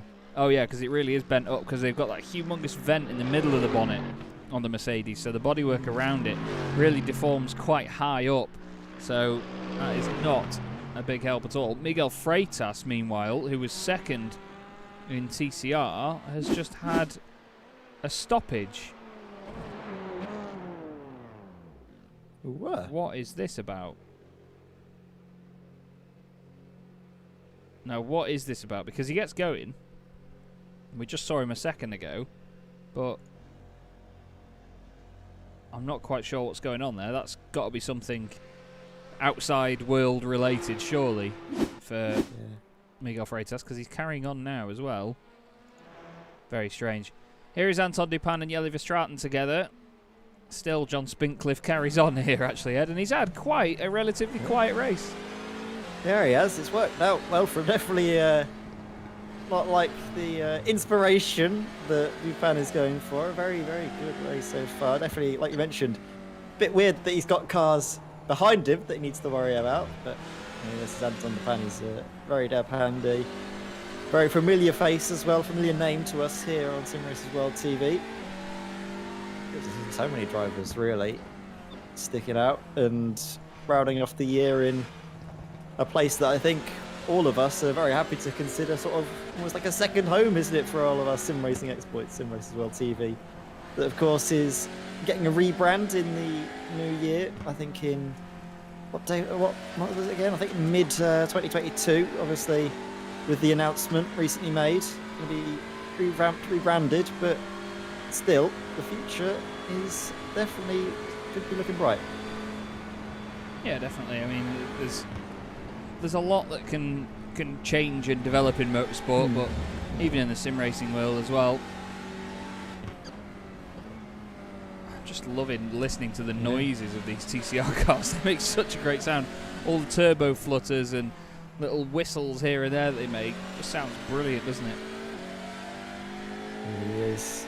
And you know, when you're also going back to what we were saying, considering how Simracersworld started, where it is now is brilliant to see. And no, it won't be around for much longer, but we can still enjoy it while we can and enjoy some great racing. As Yellow Struck, you can see you kicking the rear end out, trying to do Hassenbach, really trying to close the margin, close the gap back up to Anton de Pan.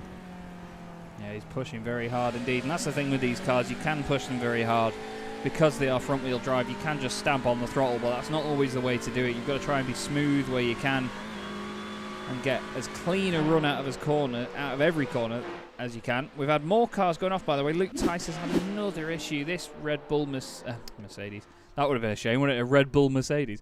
This Porsche has had a nightmare. Luke Tice has had a nightmare, and I think he is done. Rui Parmas is unfortunately... Oh, that's a big old clout into the barriers, that. Now, is it 2 fast repairs they get in this race, Ed? Or is it more than that? Because I think Rui's about to use potentially his 3rd one there. Yeah, 2 fast repairs. No, I don't think Rui's going to get that fixed. Now, Danny Guser is back in the pits. Now, I think they short-fueled in the middle stop so he could fill it up and then go all the way to the end here. Yeah, by taking a full tank of fuel, you can also take tyres without any sort of worry. Yes. And now he's just going to put the pace in at the end and floor it. So here we go. Into the sunrise comes Danny Guiser for, well, what will be the final 40 minutes. Well, there's not much can be said really about the performance of this team. There's not enough superlatives in the world. PJ Kleissens has come in with a bit of damage. Now, the car was obviously damaged on the rear earlier. I'm wondering whether he short-stopped it earlier as well and wants to just fill it up to the end. Coming in from 4th place in the Manfilter number 29 car as part of Team 11. Who's gained the most places in this race overall? Curtis Newkirk.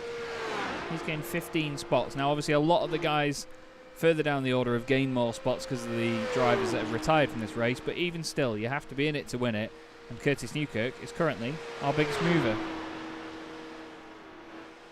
He's having a good time of things, up 15 spots since the start.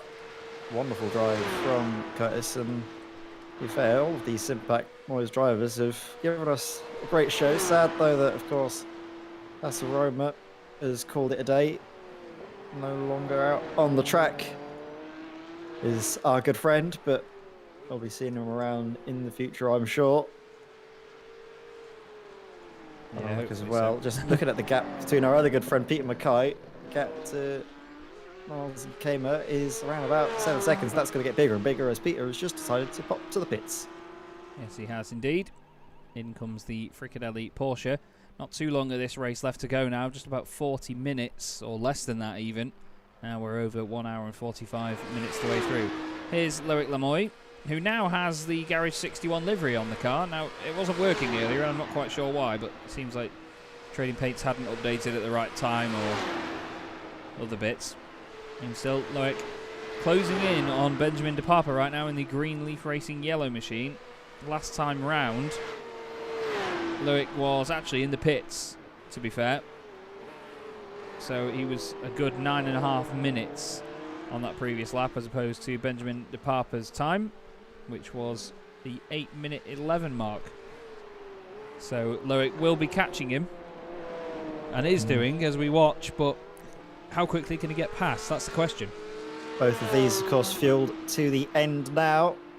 Benjamin making his pit stop on lap 10. Look, his on lap 11. So 1 lap difference in terms of tyre wear as well. Could favour Loic towards the end, but won't be a huge difference, you'll have to say. So it is going to be a pure on-track fight, on pace. The two of them duking it out up until the end. You're saying it's going into sunset, but for me it seems to keep getting darker and darker, Chaz. So I think we're going into... You said it was sunrise. I think we're actually going into sunset. The lights have come on. It's getting a little bit darker out here. Gonna whack the weather up. It's probably not done. Oh yeah, would you look at that? It's actually November the 30th, 2021 in Sim, 10 to 4 in the evening. Now, that's me assuming and making an idiot of myself, because earlier on it was very early in the morning when the practice session was on, so I've guessed myself wrong, I think. So, as it does get darker, this is going to get very, very focusing in these last couple of laps for these guys. Oh, look at the sky. Look at that colour. Oh, the sun through there. Yes. Love a bit of that. This is Loic Lemoy chasing down De Papa, trying to get round the Hyundai Elantra. Which one of them is that on the left-hand side? That's Miguel Freitas, isn't it? The Team Mad car, 999. Hopefully won't need to ring 999 after this. Again, look at that. You can see the spec mat working on the side of the car there as well. Glossy sections and all the matte black on the rear of it. To the right-hand side goes Lemoy. Through he goes. Trying to chase down Benjamin, but he's not going to be close enough now to get the slipstream, is he? That was all just down to unfortunate timing with traffic. Nothing, of course, that Miguel Freitas did wrong. He was just on the circuit, and I think it was more down to Benjamin being very committed on the overtake, getting through, and able to use that to his advantage with clear air. Gap now 1.5 seconds, and we are seeing Loic getting a little bit of slipstream. Gap coming down now 1.4 seconds. His advantage, or the Benjamin's advantage, but minute by minute, or second by second, it is coming down. Yeah, just a little bit there. Makes all the difference at the end of the day. If it's the odd tenth or two by the time that the lap's done, and that's any advantage gained is a good one. Loic very confident on the brakes into there, though. Look at that, he closes up quite a lot. It's now less than a second to Benjamin. And the green He definitely had to do that. He really had to attack those last few corners to bring that gap all the way back down, get into the slipstream once more. Across the line they go then. This is going to be their 14th lap of the race, which doesn't seem like a lot, but it shows you how long a lap is around here. I remember back in the day of Forza 3, I think it was, that I used to race on, there was a 7-lap race around the Nordschleife, and that took just over an hour. Which does show you, I mean, with this solstice race that we're planning now, I think 3 laps will probably do. That'll be about a 45-minute race, won't it? 4 laps. Do you want to limit? Do you want to limit the? Do you want to do something really wacky? Limit the fuel so they have to pit every single lap. It's like a reset button. Yeah. I like that. We will actually genuinely discuss this behind the scenes, because Oh yeah, after we're done, we are going to really get into the nitty gritty. that could be a right laugh. But Jürgen van der Peer now, obviously in a very different car to the one he's chasing. I say very different. They're both Porsche 911 GT3s. One's a GT3R. One is the GT3 992 Cup car. Of course, one is a fully fledged GT3 car, much wider, chunkier, flatter. The other one is a lot more slippery and narrow and tall. But it's Jürgen van der Peer behind John Williams. Although down here, the speed difference probably in the favour of the Eclipse Racing Team Cup car. But this is where there's going to be a big difference as they go over the crest of the hill. Through to the left. Jürgen doesn't want to get too close in case he overdoes it on the brakes like that. Oh my goodness me, I thought he'd completely overdone that then. How they did not make contact, I do not know, Ed. That was very, very scary. Masterful stuff on the brakes to keep them clean. Being on a pair on board. Really hear the whine, all of the clicks and clunks, shifts through the gears. And like you said, the attitude of the car. Look at this, now he's going to get good exit out of the corner. But I don't think there's any way through, really. The track's too narrow. Corners come thick and fast. Little kinks everywhere that really stop your progress. And the pair can really see, though, the attitude, talking about the attitude between the different cars. He's looking to get through, but of course, Porsche Cup versus GT3. It is as well, not forget the track position. So maybe we might see a little bit of fighting going on between drivers of different classes. Yeah, it certainly shows you the similarities between the two cars as well, especially on the pace front as well. I mean, this newer 992 car is very, very close to a GT3 car. Not forgetting as well that it has traction control and ABS now as well. So there are driver aids available for this machine. Makes it a little bit more numb as a race car, but it does mean that you can extract a bit more performance out of it where you need it. The other car was very, very slippery and a bit all over the road at times. But still, we have a lot of entertainment from these Porsche Cup cars and will do for years to come, I'm sure. And even GT3 machines as well. You know, they keep making GT3 cars and they keep making them better and better each time. They don't change too much, you know. I'm not one of these people in the crowd that says, oh, all the Porsches look the same, because yes, they're going to look similar. They're just evolving the car to make it better and better, and I think they do a mega job of it. I really do like this new rear end, though, on the 992, where the light is joined all the way across, but that's divided opinions almost as much as the front end of the BMW M4. And Chaz, I'm going to have to take the opposite opinion again on this time. I don't really like it. I'm not a big fan of it. I like much more the rear end of, well, what we can see there, Inge van der Peer's Porsche, compared to the Cup car just up the road. I feel like it looks a lot more racier, a lot, I don't know, better, but then you see that, and it's just, I don't know.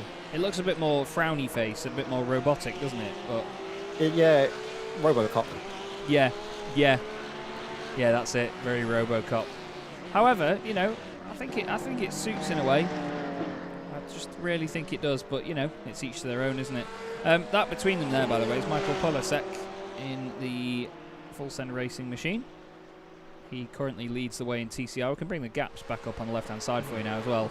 Look at that, 1.5 minutes ahead of anybody else, and the race lead, by the way, overall is 6.6 seconds right now. Giusa and Grebstad not far apart at all, but of course Håkon Grebstad hasn't pitted for a while at this moment in time, so this BMW may lead the way on the road, but I don't think it's going to stay that way, is it? No, it shouldn't stay that way for much longer. Another thing, though, you mentioned, we were looking at TCR's Michael Polasek's advantage. Miguel Freitas, even by stopping on the road for who knows how long, for what seemed to be a sort of a toilet break, if anything, you know, when you're on the motorway and kid in the back says, oh, I need the toilet, and you pass the service station, 1 minute ago, you're grinding your teeth to the bone, and you're right, pull over, go in the bush. Yeah. I think that might have been Miguel Freitas. If we could see him, he'd open the door and probably find a bush to go in. Yeah, there's been a lot of times where I've been driving along and Harry's just in the back. It's like, do you need a wait? Yes. Brilliant. Either that or it just comes out of nowhere and suddenly he's desperate. Brilliant. But bless him, he's funny. At the moment, though, I'm enjoying watching this M4, I'm not going to lie. It seems like it's in a very basic iRacing livery. However, it still looks good for it, to be honest. With Grebstad, they're sort of Norwegian colours. It's almost Icelandic colours, though, because it's mainly blue with red stripes on it. I think it's just the standard default iRacing paint by the looks of things as well. I'm trying to remember, but I think that's when you switch away from what iRacing gives you for a starting car, the one where it gives you the white numbers instead of the black ones, so you have to change the paint job to get it to look right. I know that's a gripe that you've had for a while, Chaz, drivers not choosing the right background paint and everything. You know me so well. I do. It's strange, isn't it, spending the past, year and a half on Simracersworld TV together, commentating on various things. You get to know someone. You definitely do. You do, mate. And it's been a hell of a journey. You know, we've had a lot of commentators on here, and we've had a great squad and a number of people working with us. Ed Knight saying, yeah, the Ignium livery hasn't loaded. Yeah, you don't say so. It's I'm not sure why everyone else have loaded. I think it's just because it's not been put on Hakon's car, because I think he's the only one driving that machine. I think it's on that team as well, because Trading Paints, you can set it for different teams, can't you? Ah, yes, you do have to register it per team. So, yeah, not quite sure why that one hasn't done it. See, this is the thing we have at the moment with SDK. It pulls it from the individual driver. So we take each driver's details, and then the liveries are based off what you upload for the team. So if that's not been done, if Hakon's got it on his car individually, then sometimes it does actually. I'm going to go back on myself a bit there. We've seen it before in some of the virtual bell car series where drivers will have the livery on their car, and then they'll have a driver change, and the livery will disappear because that other driver hasn't uploaded a livery to Trading Paints or something. I'm not sure what the... that's one of the few things I don't know about iRacing Paints, to be fair, is that scenario. And I've had it when drivers change team name when they swap over, because they have it set on SDK driver profile. Yes. Of having one team name, and then they swap over for a different driver. Yes. So, I mean... got different things set and haven't changed it off for whatever reason. For example, I mean, if we look at, say, I don't know, which one could we look at? If we look at Niles here in the Cabot Pink machine, now it was sent in with all the name in capitals, the Cabot, and then Pink. However, if he was sharing a car with, well, the driver he was sharing a car with, the other team name for the other driver, which I believe was Aston, the Cabot was in lowercase, and that's how it would show for Aston. So SDK, like I say, takes it from the driver's information. It uses the driver as the reference point, not the team in iRacing. So we still have to put the team name in manually. But livery-wise, it will pull from the team ID, because that is what the sim is looking at right now.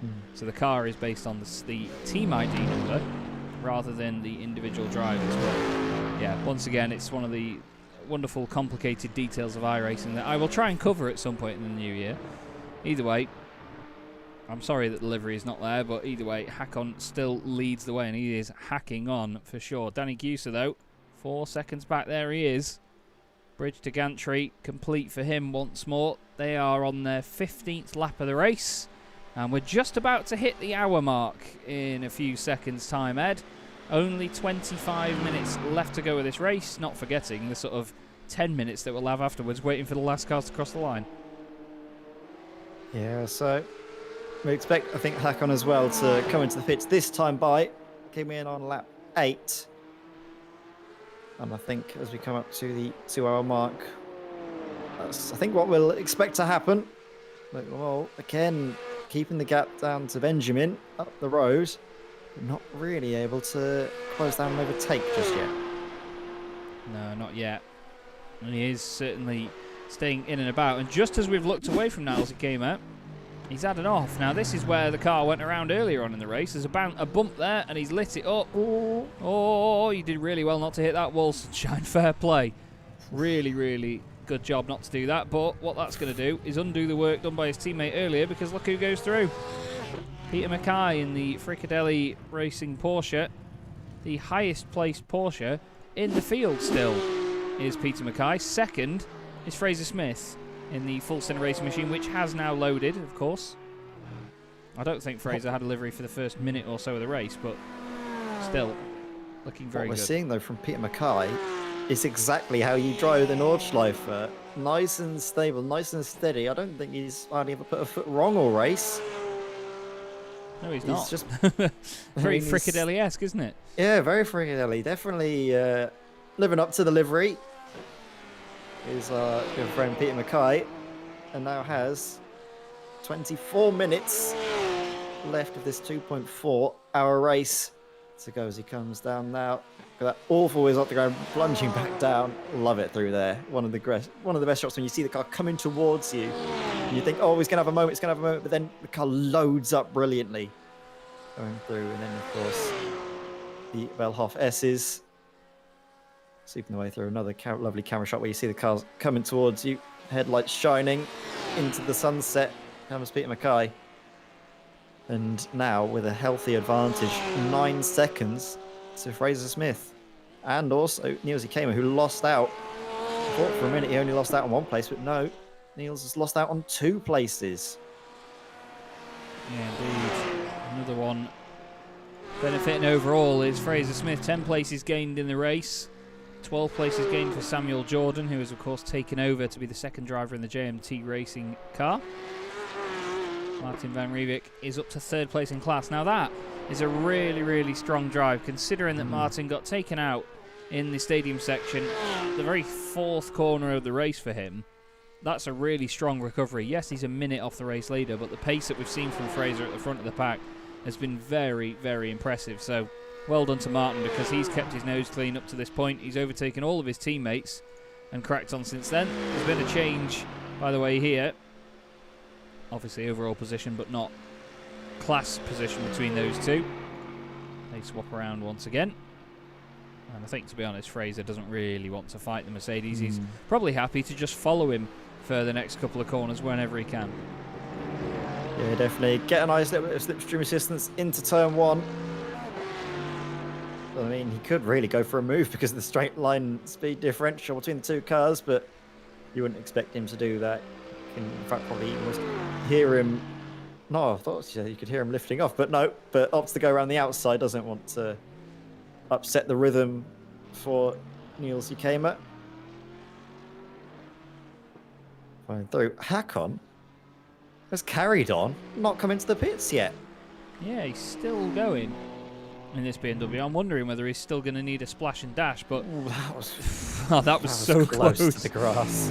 Very, very close indeed, wasn't it? That could have been a bit of an accident, to say the least. But yeah, he's still going. Now, obviously Danny Giusa is right with him, so maybe he can get past him anyway, but still quite a bit of work to do, isn't there? Yeah, I mean, Danny isn't really going to want to overtake. He knows that Hakon is going to come into the pits regardless. Probably this lap, you would imagine. So there's no real incentive for him to try and overtake. But of course, if the opportunity presents itself, he's not going to shy away, is he? That racing team driver who has been absolutely outstanding here at the Nordschleife, both himself and his teammate, to be fair, have been classed the field. Florian Lenzler started this car. Also, he's the driver that puts it on pole. And realistically, even though strategies allowed Hakon to lead a couple of laps, it has basically been a lights to flag drive, dominating performance from Haupt Racing Team so far. Yeah, they've been really, really sturdy all the way through. The pace has just been incredible. I think now he's just going to put a bit of pressure on to Hakon Grebstad. That's all he's going to need to do. And stay right there. That's it now. He has to just wait, see if Hakon comes into the pits. If not, just slipstreaming down the Dottinger. That is the overall race lead gap as you see it, ladies and gents. That's pretty impressive after 2 hours and 5 minutes of racing, isn't it? Yeah, 2/10 the gap. Now, it was 1.5 for a little while as they were almost touching bumper to nose. Yeah, just seeing now traffic could potentially be into the equation. That is a fight as well, actually. You can see it here. Oh. Has he done it? Oh, Danny. Oh, Danny. What did I just witness? Danny Hughes. He didn't have to do that. He didn't have to do that. But he's done it. He has gone and done it. Giusa absolutely sends it. Let's go on board with this again. He sees there's a gap. He goes, right, I'm going to go through there. And then he thinks, oh, look, there's a BM there. Right, we can go this way now. Through down the inside. Oh, good Lord. Right, I want to watch it again. From Chopper Cam this time. That was gutsy stuff. You can see Hakon Grebstad thinking, there's a race lead at stake here. I've got to play it safe. And Danny just puts the car exactly where he needs to. Wow. That was special, that, Ed. That was a very, very special move and a very fitting time to do it, to take the overall lead of the race back. That was threading the needle and then some by Danny Giusa.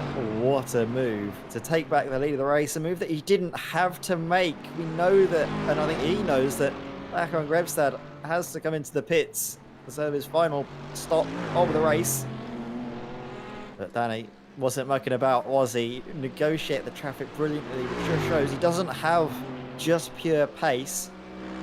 He's got the whole package. He can drive quick, he's consistent, he knows how to negotiate the traffic, and we've seen all of that come through in addition to a huge heaping of racecraft and racing ability to get that move done. And I have to echo, what on earth did we just witness? Because that was brilliant. Lovely, lovely stuff. This battle's still going on a bit further down as well. Fraser Smith on the back of Neil Zikema as they try to race together. I want to apologise to Niels as well if we have got his name wrong. Probably have. We're commentators. We get them wrong professionally. Now, Fraser doesn't need to do this, so I'm going to highlight that before anything happens, because Fraser's trying to put the pressure on. He's just showing how fast this GTC car is. This Cup car is rapid as we go up the hill here. We need to just leave each other space. Obviously, two very differently performing cars, and you know what? Fraser has managed to bully his way into that. GG, Sunshine. Great stuff. And there we go. Grebstad is in the pits, so it was going to change anyway. But still, we had a fantastic change to the lead, Danny Giusa. I just want to quickly, before we come back to this, look at what happened to Jonas Holm. Wow, that's a big old slide. How on earth have you not hit anything through there, mate? How on earth have you not hit anything through there? Can you explain that one, Ed? I'm glad I don't have a face cam because my eyes are the size of dinner plates, and I think Jonas Holmes was the same size. That was absolutely mad. What on earth? Jonas Holm, he locked the brakes up perfectly because he got the car in the right trajectory. You can see it here. He loses it, gets the trajectory right. If he locks the brakes up a little bit later, a little bit sooner, that car is going into either one of those two walls. I'm wondering now.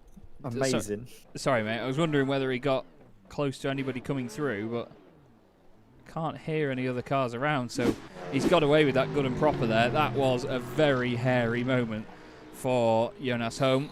Fair play. This, though, still going on right now. Now, I know that this isn't for a position in class or anything, but it's a position for, well, it's a battle for overall position. And Fraser is really taking it to the GT3 cars. He is, you know, and credit to him, he isn't really holding up Music Hamer after making that move, is he? He's cracking on. You can see the difference, though, in downforce into the corner. Hamer really on it, but then all of a sudden, Nordschleife gets narrow, can't fit two cars wide through these kinks. So you have to slot in behind, and instead Niels is going to wait until he got injured before he can sweep on past. Look at this, though. Great angle at the Robocop rear end. Oh no. Oh no, Ed. Ed. Uh-oh. He's had another one. And oh, he's hit something this time though. Kiss. Oh, Matthew Sufi's also just been off the circuit for a second. Now this is going to be a hairy one, I'm sure. Oh no, he's absolutely belted the wall with that. I thought he might have One just of the soft walls, thankfully. I was thinking he might have just skipped across the grass because it didn't say that he'd come to a stop, but technically he didn't. Look how wide the Mercedes is behind the Porsche there. It's such a chunky boy, isn't it? Big old beefy Mercedes there. Pulls out of the slipstream to the right-hand side of Fraser Smith, but he's not going to completely get rid of him here. Although Fraser's not tucked in the slipstream yet, I think he's trying to get some sort of like slingshot through the corner. It doesn't really work like that down there. But he's not going backwards, is he, that Porsche? See what that Mercedes are. Well, she's a big one. She's definitely Thick. wide and thick where it counts. Yeah, thick with multitude of C's. But Look at this, the exit. Oh, that's gutting. You can just hear the disappointment, the collective disappointment of myself and Chaz as Fraser Smith looked for all the world to sweep on past the Mercedes, only to dive into the pits. Still, that was very entertaining up to that point, so thank you to both drivers there for their services to entertainment. Either way, I think that we need to really point out how much of an amazing job these guys have done. Because from the very first lap where they disappeared up the road, no one's been able really to touch them, have they? Yeah, it's been a very strong lineup. You can't really pick or choose one that was better than the other. Obviously, Florian put it on pole. Danny, though, has the fastest lap of the race so far. Of course, with changing conditions, you can see his nose that we're looking at. He's flashing the lights. Hello, Danny, mate. Brilliant job so far. Just got to nurse it through now for these final few moments. Does indeed. 12 and a half minutes of this race left to go. Michael Polasek still leads the way in TCR. We've actually got a battle going on. Jordan McGlone and Ryan Walker, two guys that were involved in the same incident earlier on in the race. Jordan has just got past Ryan as they go up the hill. They both got very, very unlucky early on with the incident they were involved in. Jordan, of course, bouncing the rear end of that car up the hill, spinning it slowly around, and then it spat him the other way into the barrier. Ryan Walker just going in a little bit too hot up the hill and swinging the car around into the wall as well, and then more and more cars piled in, causing a lot of damage for these guys to fix. So they are quite a while down the order. 7th and 8th in their class respectively, currently over 5 minutes off the current race leader, in their class that is. But even still, they are pushing on, continuing to get as good a lap as they can do out of this. Now, we were talking before the broadcast went live, weren't we, Ed, about how obnoxiously loud this Honda Civic is. And it's very true to form, isn't it? It's a really noisy car. They have no sort of subdued sound about them, do they, these Civics? They are just pure, solid noise. Yeah, you only need to live, what, a mile away from any Halfords to know what these cars sound like. Absolutely revving it at 3 in the morning, but John McClone, pogo stick rear end or not, he's been having a great fight back up through the field. Oh, Ryan Walker going off for a just look at second. it coming into the corner. You can see it even bouncing just a little bit through a corner where there isn't really that many bumps, at least what you feel in most cars. You can just see it now, and maybe we'll find it coming out of the top half of the foxhole, just how this car handles the bumps, because it is a little bit weird at the time at the rear end. We saw John McClone losing out on that bouncy rear end. You can see it there jumping around. Yeah, Thankfully, it wasn't as severe as what we saw at the start of this race, but still, I think it's something that iRacing are definitely looking into in terms of how to fix it. I think it's coming in the next patch. Any sort of changes to it is what I've heard, but we're not sure how far away that is. Yeah, it's hopefully right around the corner, at least. Now, this is a battle for position. Of course, we saw earlier that a number of drivers were closing in on each other in the middle of the Porsche field, but Curtis Newkirk has got some company in the form of Benjamin De Papa right now in the Greenleaf Racing yellow car. Gorgeous, gorgeous looking machine. We've really been very, very pleased looking at these machines.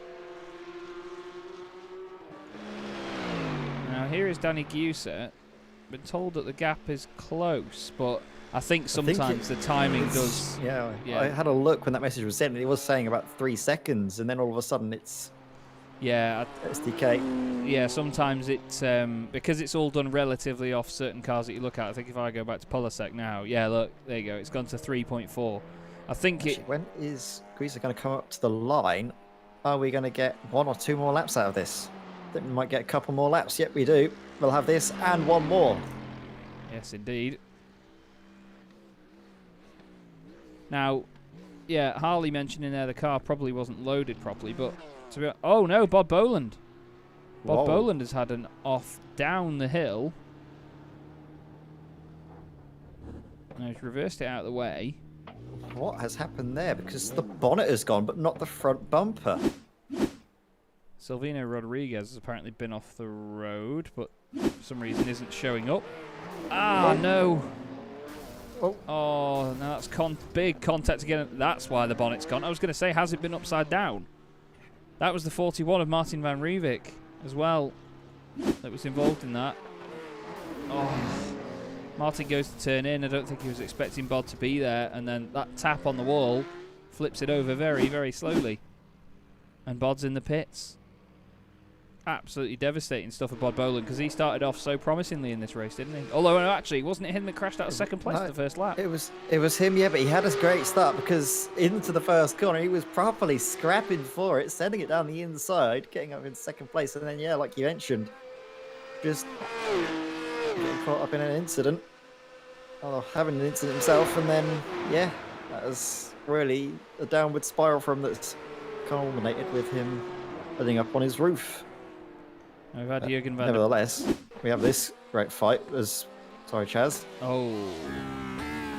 What? Whoa, whoa, whoa, whoa. Jürgen van der Peer having a big old off into the wall. Now, I think he was looking at that Hyundai in front of him there and thinking, I don't want to go into the back of that. And I think he snagged the rear. The rear brakes maybe too far back as well. Yeah. No, it's Silvino Rodriguez that was off the circuit there. So he went off earlier. Sorry, he was in the middle of the circuit there, just ahead. But he went off earlier, and for some reason it did not show up. Now, I know that some of you in the chat there mentioning that the car probably wasn't loaded, but as far as I know, with the account settings and everything you can mess with on iRacing to change your connection type and the data that comes in and so on, all of the cars should be loaded all the time. So I do apologise if it is affecting the timing.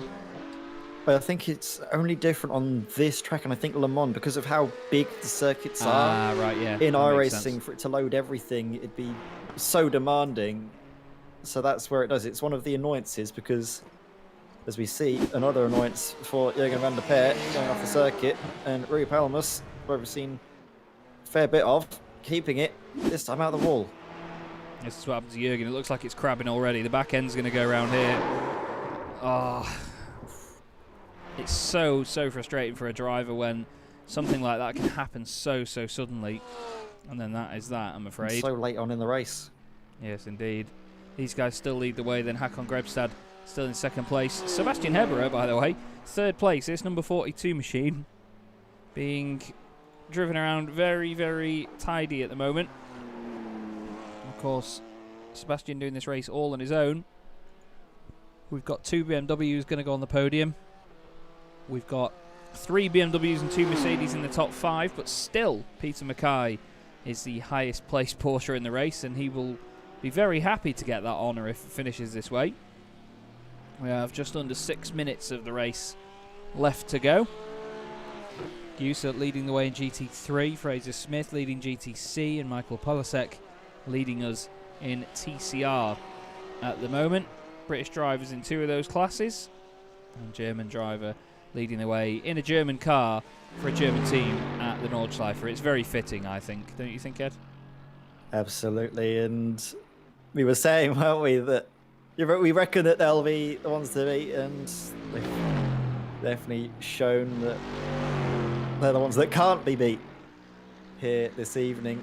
Wonderful drive from the pair of them, that team, putting together a great car, great driver as well. No mistakes, if anything. We've seen some of the best driving around the Nordschleife that I can remember in my time commentating on various endurance series. Some of those moves he was pulling off, especially to negotiate that traffic and to regain the lead that he didn't need to make that move for, was, well, absolutely mind-boggling.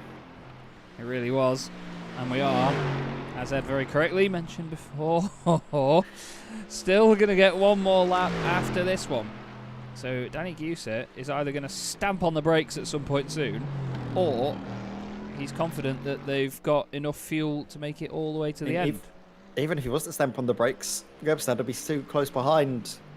Ah, so yeah. So it'd have to keep on going regardless. Either that, or they collectively have a gentleman's agreement that, yeah, we'll stop the race a lap early. Just don't overtake us. It'll say all the top 3, maybe even top 4, have to do that, I think. Yeah, that'll be a bit of a nightmare, wouldn't it, to try and organise between them without at least affecting the result. Anyway, I'm sure they won't, so we'll leave it and see what happens. Curtis Newkirk is within a second of Loic Lemoyne in the B Sim Racing G car. 2 Porsches once again close together. It seems like everywhere we look in the Porsches, there's always a Simpact car in a fight, isn't there? There is, and sometimes, quite a few times, it's been Curtis Newkirk in a lot of action.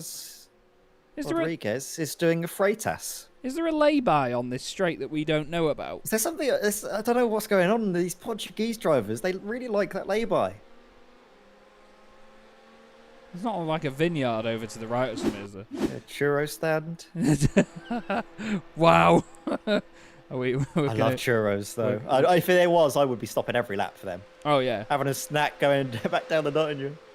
You know what, actually? I'm going to mention this. I wasn't going to mention this to anyone because I don't know if it seems like a normal thing. But when I was in Austria, I had something called Pizza Lagos. Now, you'd think it was pizza related, but it's really not. It's basically a... It sounds stupid. It's almost like a sausage roll, right? But the most unhealthy thing you will ever eat.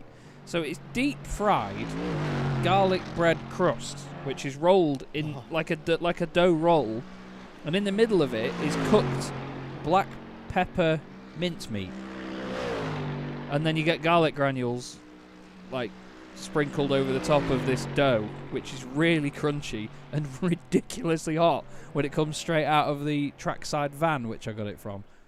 And I can tell you now, it's one of the most intense and strong tasting. I think I was tasting it for a good week when I was in Spain straight afterwards as well. Nothing tasted not like everything tasted like garlic for about a week. But it's one of the strangest things. But honestly, it tasted great. Don't get me wrong, but yeah, Pizza Lagos it's called. Pizza Lagos, and it's apparently an Austrian thing. But for some reason, when you search Pizza Lagos, as I did to try and show people, you can't find it anywhere. Anyway, well, I mean, what you've done, Chaz, I'm glad that I was checking Discord, but my stomach made the most ungodly noise when you were saying that. I'm sorry, mate. I don't know if it was me or not. No, I'm starving now. That does sound like absolutely amazing. As soon as you mentioned deep fried garlic bread crust, I was sold immediately. Well, garlic bread, it's the future, as a great man once said. On to the final lap now is Michael Polasek, and Danny Giusa is also onto their final lap of the race as well, nearly a minute ahead of Hakon Grebstad.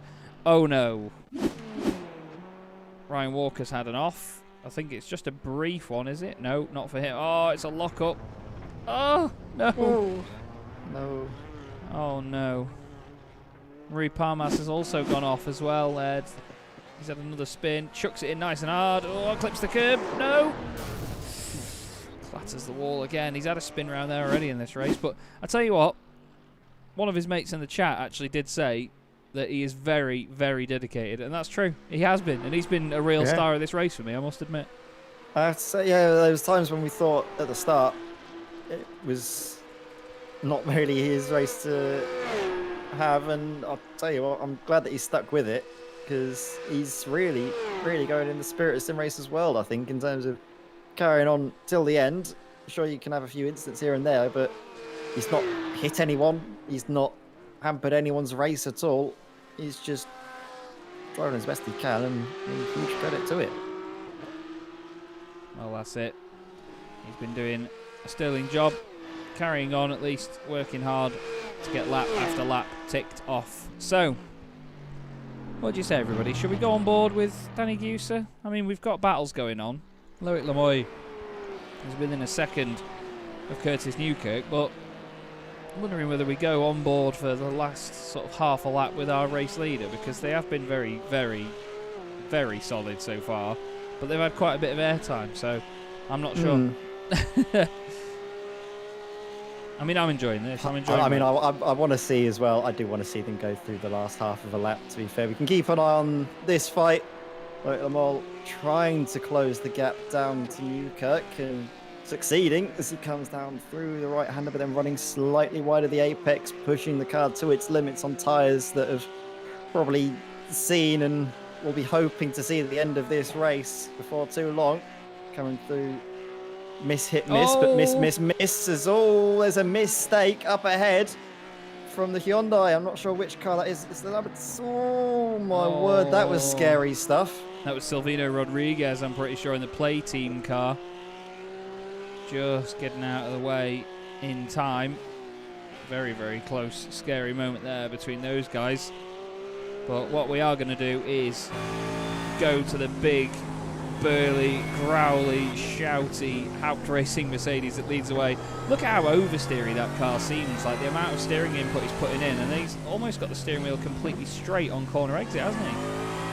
That is this Mercedes' strongest suit. It's just corner exit. It's so planted. It puts the power down amazingly. You wouldn't expect it because of how beefy that V8 is that you'd be getting wheel spin. It'd be an absolute nightmare on the top. But no, it's so stable. You can really throw it out of the corners into it. It's gotten a lot more, like you've just noticed, very feisty, very sort of twitchy sometimes on corner entry. But if you trail the brakes in, if you keep your left foot on the brake pedal when you're turning it in, it's a wonderful car to drive, and you can see Danny Gieser driving it absolutely brilliantly, meeting every single apex, driving the car amazingly out of the corner as well. I've got time to rest on the right, but you send it through the kink.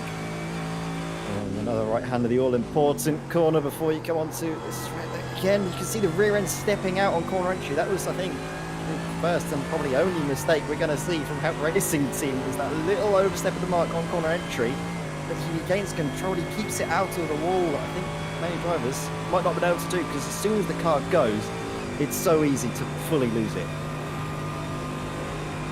Yeah, that's the thing. You can push the car to a limit. It's how you manage to balance it when it gets to that limit. And I think some of these guys have absolutely nailed that, to be honest with you.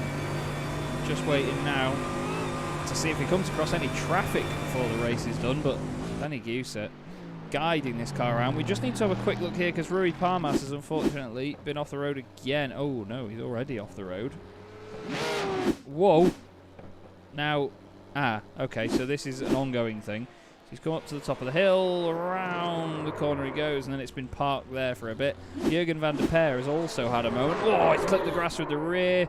That is actually where Rui Parmas has been off a few times tonight, but backs it into the wall. He does come back on not long after that. Benjamin Papa went off. Now, he was obviously trying to get away from Curtis Newkirk. He's still in front of him, but that excursion will not have helped him.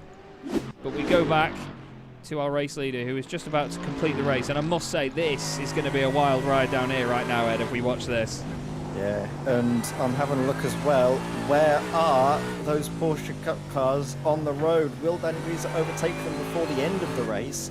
Or will they have one more lap of battling, one more opportunity for those drivers to squabble for positions?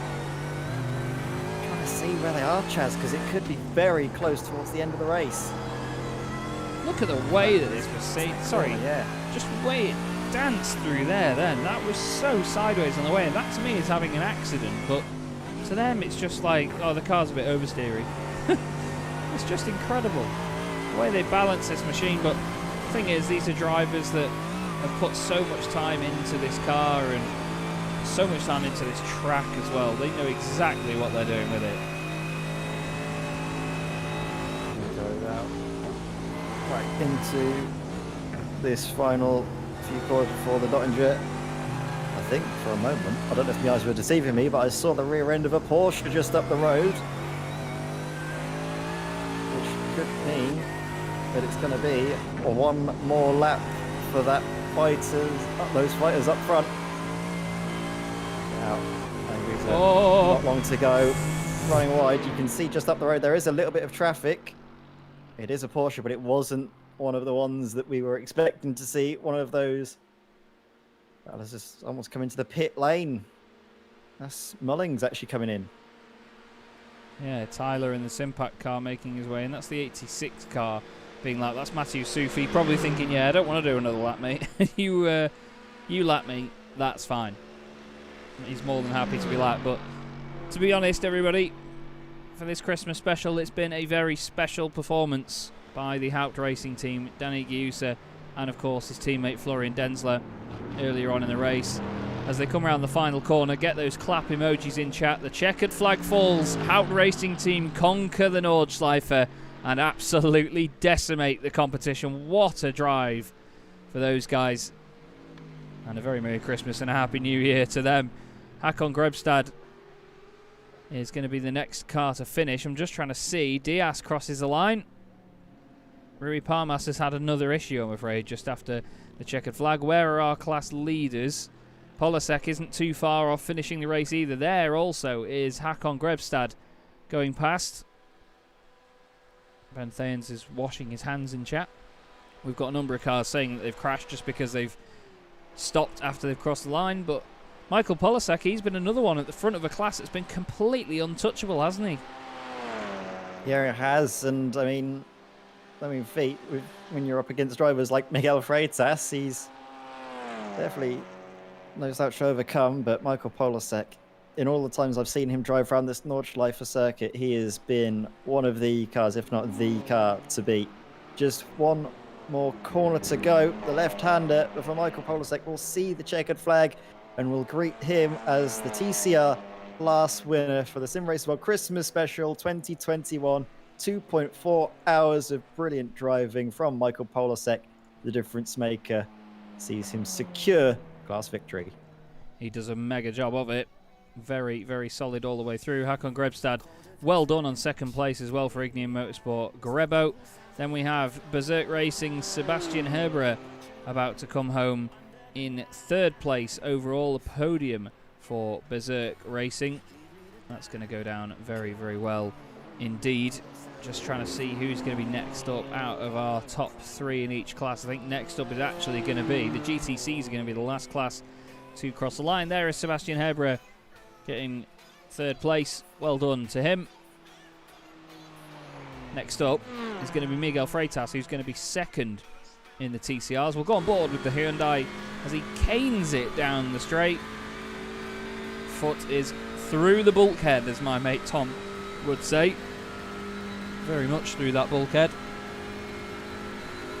And look at this now, a bit of weaving as well by Miguel. Just don't touch the grass, mate. And make sure you don't pull over for the churro stand on the right-hand side. But that's it now. Me and Ed have got two business ventures. We're going to do Pontiac Solstice racing at the Nordschleife, and we're also going to go set up a churro stand on the right-hand side in that lay-by. But either way, Miguel, another solid drive to be fair. I mean, the Simracersworld TCR series, he dominated the first season of it.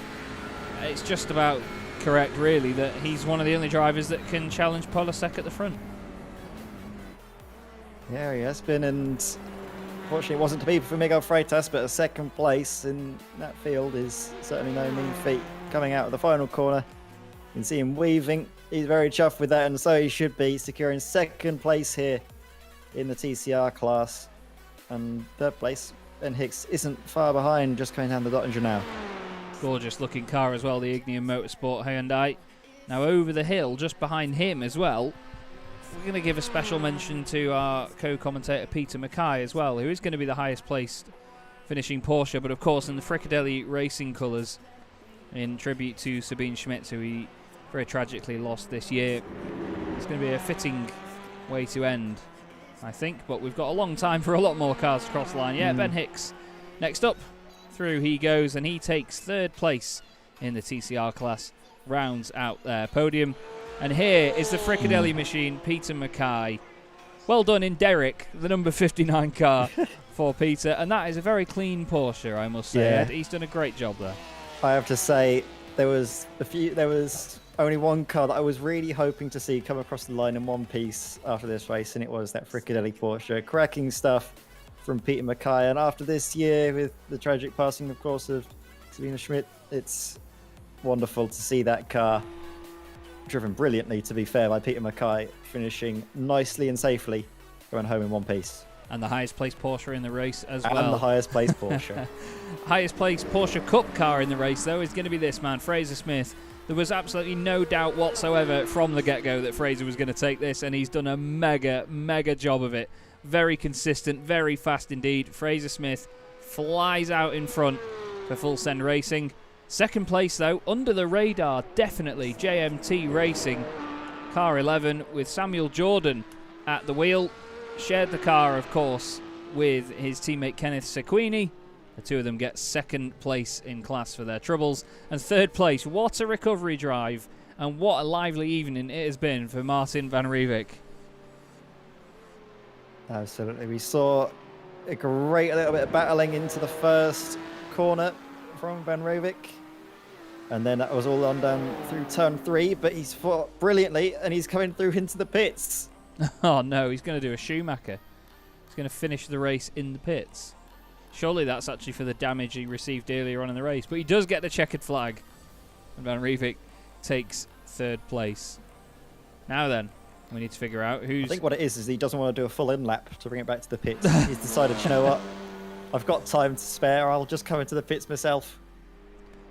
Jordan McGlone is going to be one of the next cars across the line. I think the next car across the line. He has had a very, very tough race. It all went wrong at the start. He's got a lot of damage on the front of that car now as well, actually, which he didn't have earlier. So there's been another issue for Jordan somewhere. Maybe the car jumping around and causing more issues with what we described as the rear end like a pogo stick. Just trying to see where that issue could have been once the race had finished, but I honestly cannot see it, so we're just going to have to pretend that we saw it happen. But either way, the headlights are very sturdy, aren't they? They certainly still work. He's just making his way down the straight now. It seems like it lasts forever in these cars as well. It's a shame that that lovely livery's got a huge dent on the front. Like we mentioned, Chaz, that Spoon Sports liveries was quintessentially Honda, isn't it? You see it a lot, like we mentioned, on the S2000s from the old Gran Turismo games. But wonderful as well to see it on iRacing on this lovely Honda TCR car. Shame about the pogo stick rear end, but John McGlone won't be too upset by that. You can see him flashing the lights. Very happy to come through in P7, the TCR class. Ryan Walker, Nomad Sim Racing, using all of the circuit on the way down.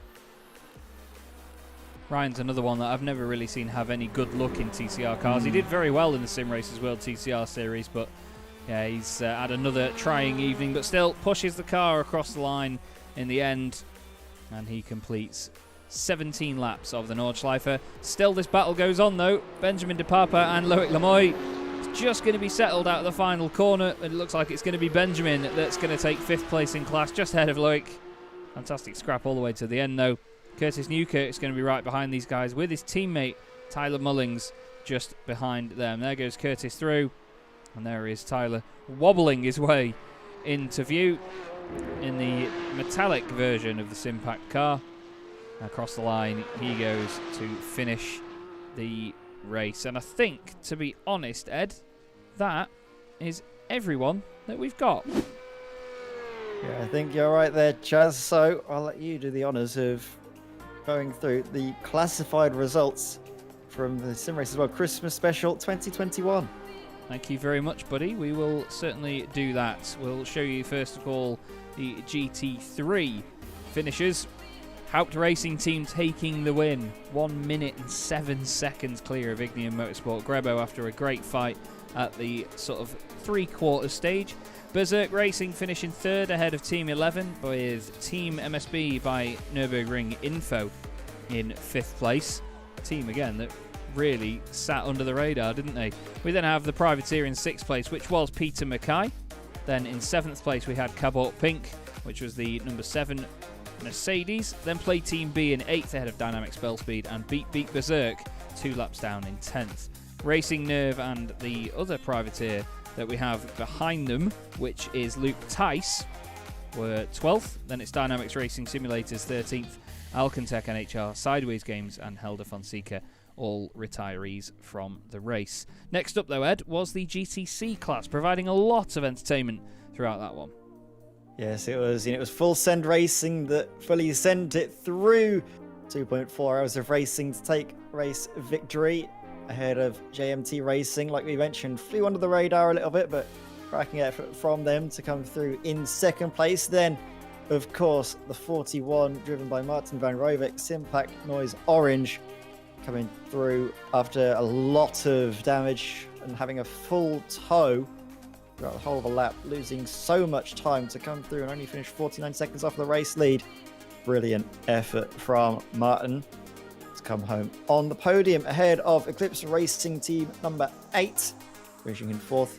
And we have Greenleaf Racing Yellow ahead of B Sim Racing, and then 2 Simback Noise cars, Blue and Turquoise, finishing 7th and 8th.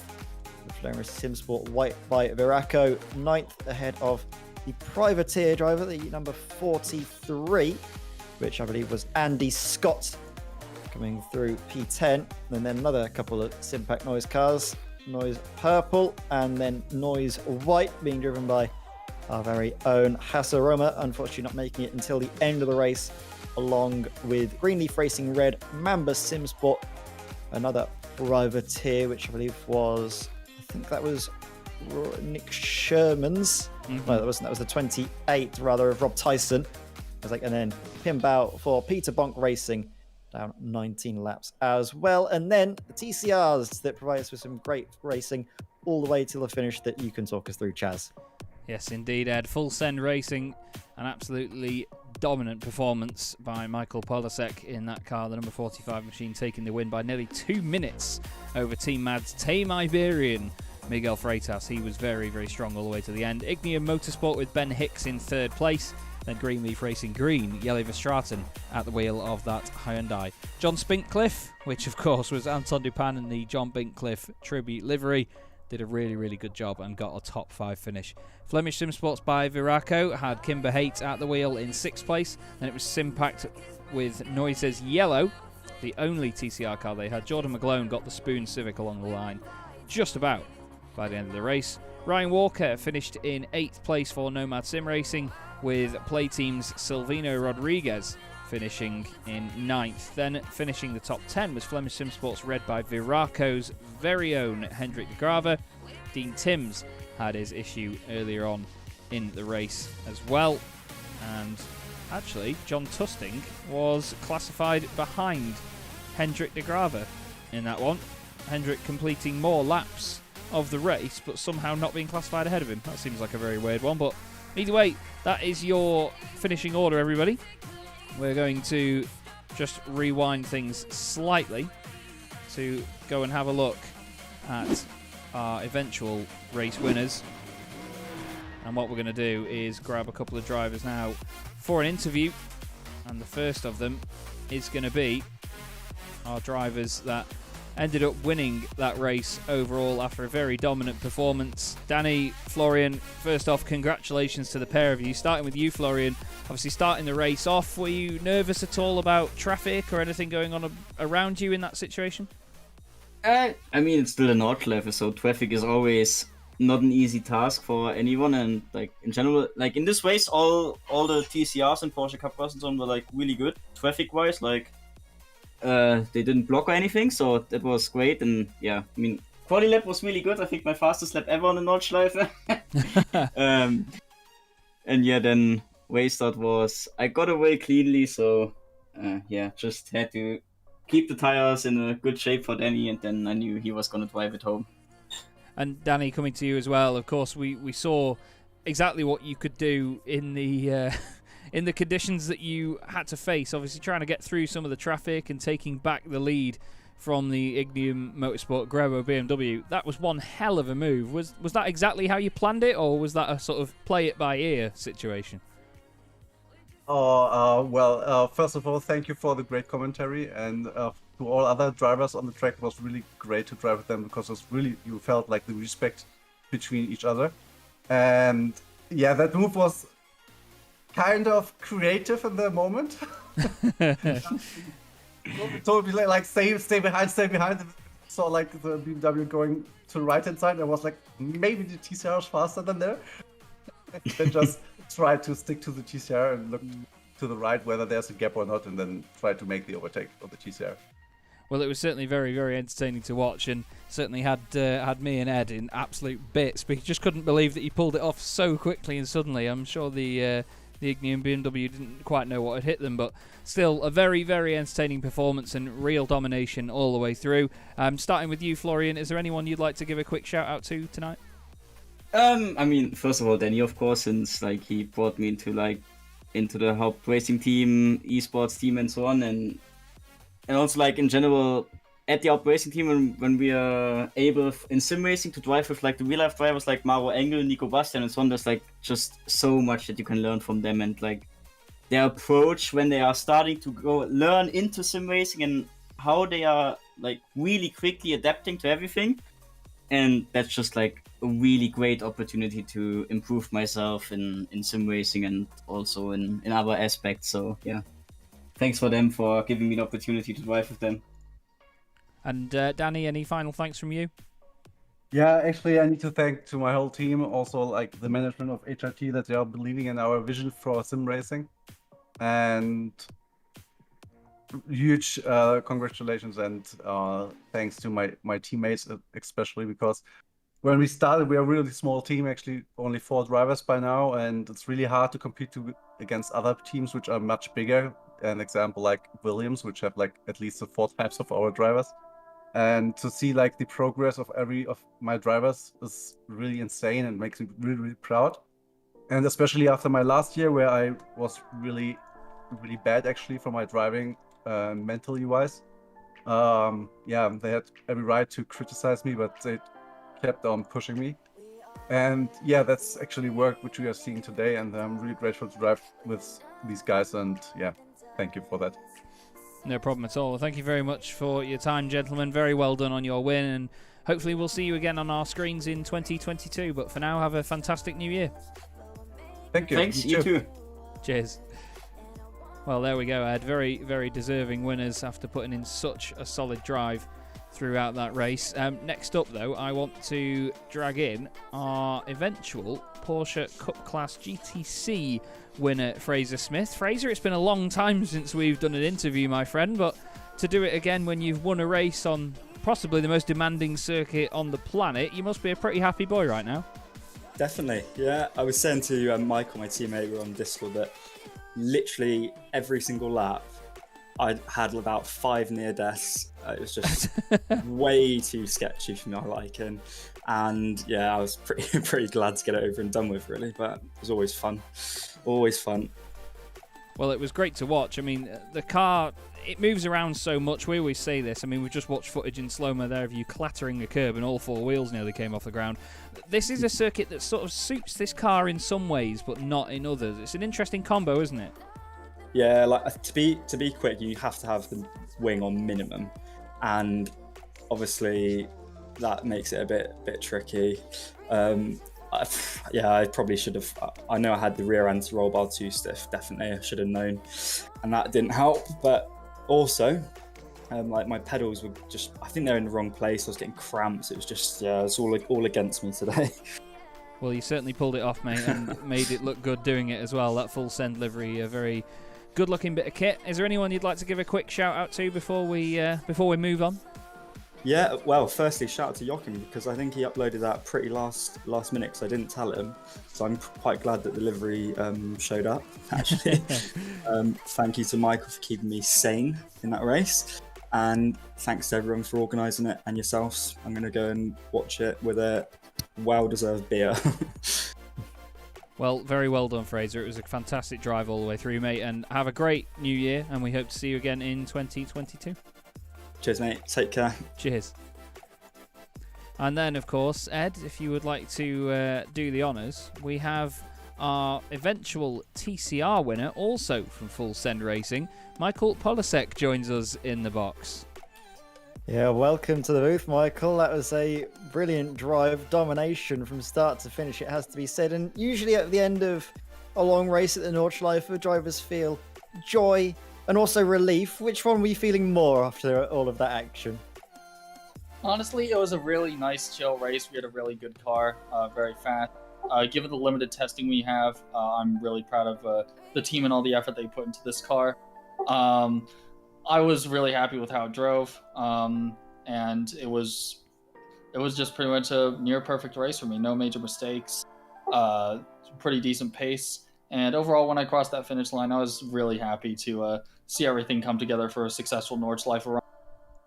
Yeah, I mean, I've seen you a few times around this Nordschleife circuit, both in terms of my coverage of top split VLN Nordschleife races, but also on the Simracersworld VLN 2.4-hour series. How has it been like, though, adapting to a TCR car that's undergone some recent changes, of course, with the addition of the Hyundai and the Honda? All of the cars have been rejigged, especially the Audi, to sort of fit the newer model. How has it been? Honestly, I've really took a liking to the Audi over the other 2 cars really quickly. It still feels... The driving techniques are slightly different. The car definitely feels different. I can't really say if it's better or not. But you do have to adapt a little bit. But overall, my driving techniques that lasted that I used before to go really fast in the TCR, they seem to have worked now, and I'm really happy about that. Well, work they have, mate. You've won that race by a substantial margin against some very quick drivers. I'm sure you're going to be very chuffed with your performance. But before we say goodbye to you and goodbye to 2021, is there anybody you'd like to give a shout out to here on the broadcast? Oh, absolutely. First of all, I'd like to thank all of Full Send Racing for the effort and everything that they provide, both for me and the team. I've really enjoyed being in their company ever since I think like June or so, when I joined the full time. I'd also like to thank Fraser Smith as well and congratulate him for his Porsche Cup win. That was a really tough race for him, and I'm really glad he was able to pull through with a victory. The Porsche Cup car is obviously a really difficult to drive car, and he definitely knows how to handle that thing very, very well. I'd also like to thank all my friends, family, and everybody that supported me through 2021. And I also like to thank you guys as well for putting on this event. It was a lot of fun. Thank you very much, Michael. I hope you have a wonderful new year, and we'll see you in the future, bud. Thank you very much.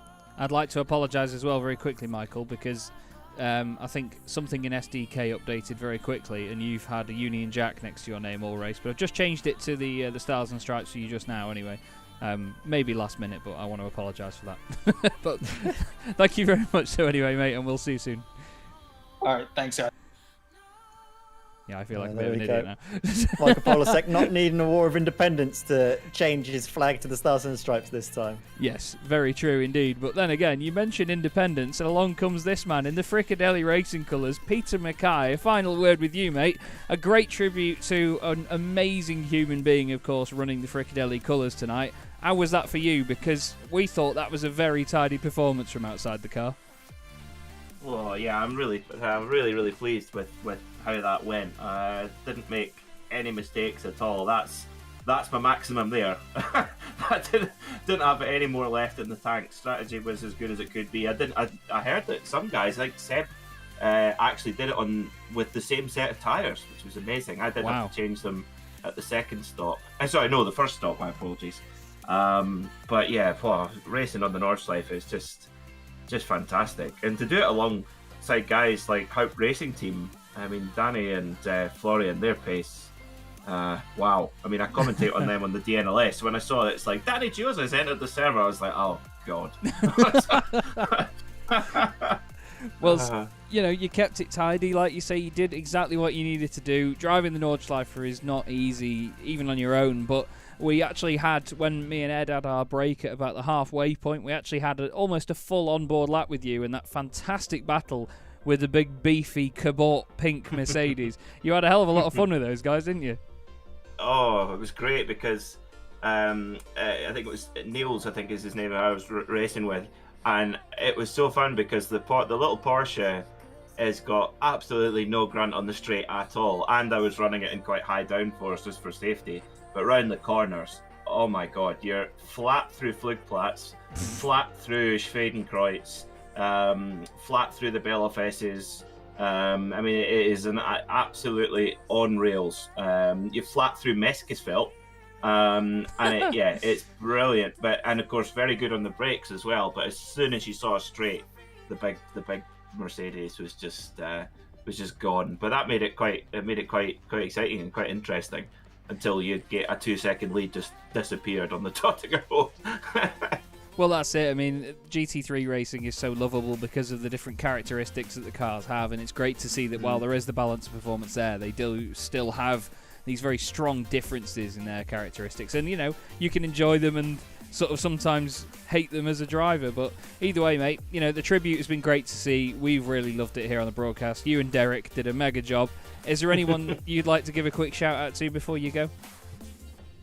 I think all it can say is to the Nurburgring and the whole community that surrounds it, because I've been really lucky to, as you have too, Chaz, to commentate on some races both in the virtual form and in the outdoor form at the Nurburgring, and the teams that dedicate their racing to that track and the drivers also are just fantastic, and nothing sums that up more than Frickadelli Racing. And I know that for Klaus Dabelin and his late wife Sabina, the Frickadelli is everything to them, and it's great that Frickadelli is racing on with just the same enthusiasm that they always did when Sabina was with us. So big shout out to the Nurburgring and to all the Frickadelli fans. I think I shall go and have some meatballs now and a Fru beer. You've got to have apple and meatballs and Fru beer from Cologne. Well, I hope you enjoy it, mate, and we've certainly enjoyed watching you and, of course, speaking to you as well. Thank you very much, Peter, and have a fantastic new year, mate. We'll see you in 2022. And you. Cheers, guys. Cheers. Well, there we go, Ed. The final broadcast of the year is complete. It's quite a monumentous occasion, really, because Simracersworld TV obviously goes into 2022 where its doors will be closed before the halfway point. And, I mean, it's been a hell of a journey for a lot of us up to this point, hasn't it? Yeah, it's been a hell of a year for, well, I think the both of us, to be fair, Chaz. I know you've been having an absolutely amazing year. I've been really enjoying my time as well, commentating more on Simracersworld than I've ever done, and been enjoying every single minute of it. We'll be sad, of course, to see the doors close, but there's still a bright future ahead for all of the family here at Simracersworld, that's for sure. There certainly is, mate. And, of course, we want to extend our thanks to everyone involved in tonight's special event and, of course, the guys behind the scenes for organising it as well. Bart Daleman is an absolute superstar and will be, of course, heading the community going forward. We look forward to seeing what we can do in regards to working with Bart. Thank you for everyone that has watched as well. All of our viewers in the chat, we appreciate all of you and sending your comments in. Thank you very much, Ed, for your time once again. It's been a pleasure to commentate with you. But this has been the Simracersworld Christmas Special VLN 2.4 hour special event, the final broadcast of 2022. Have yourselves a fantastic new year, everybody, and we will see you on the flip side. For now, I've been Chaz Draycott with Edward May. Have a good night.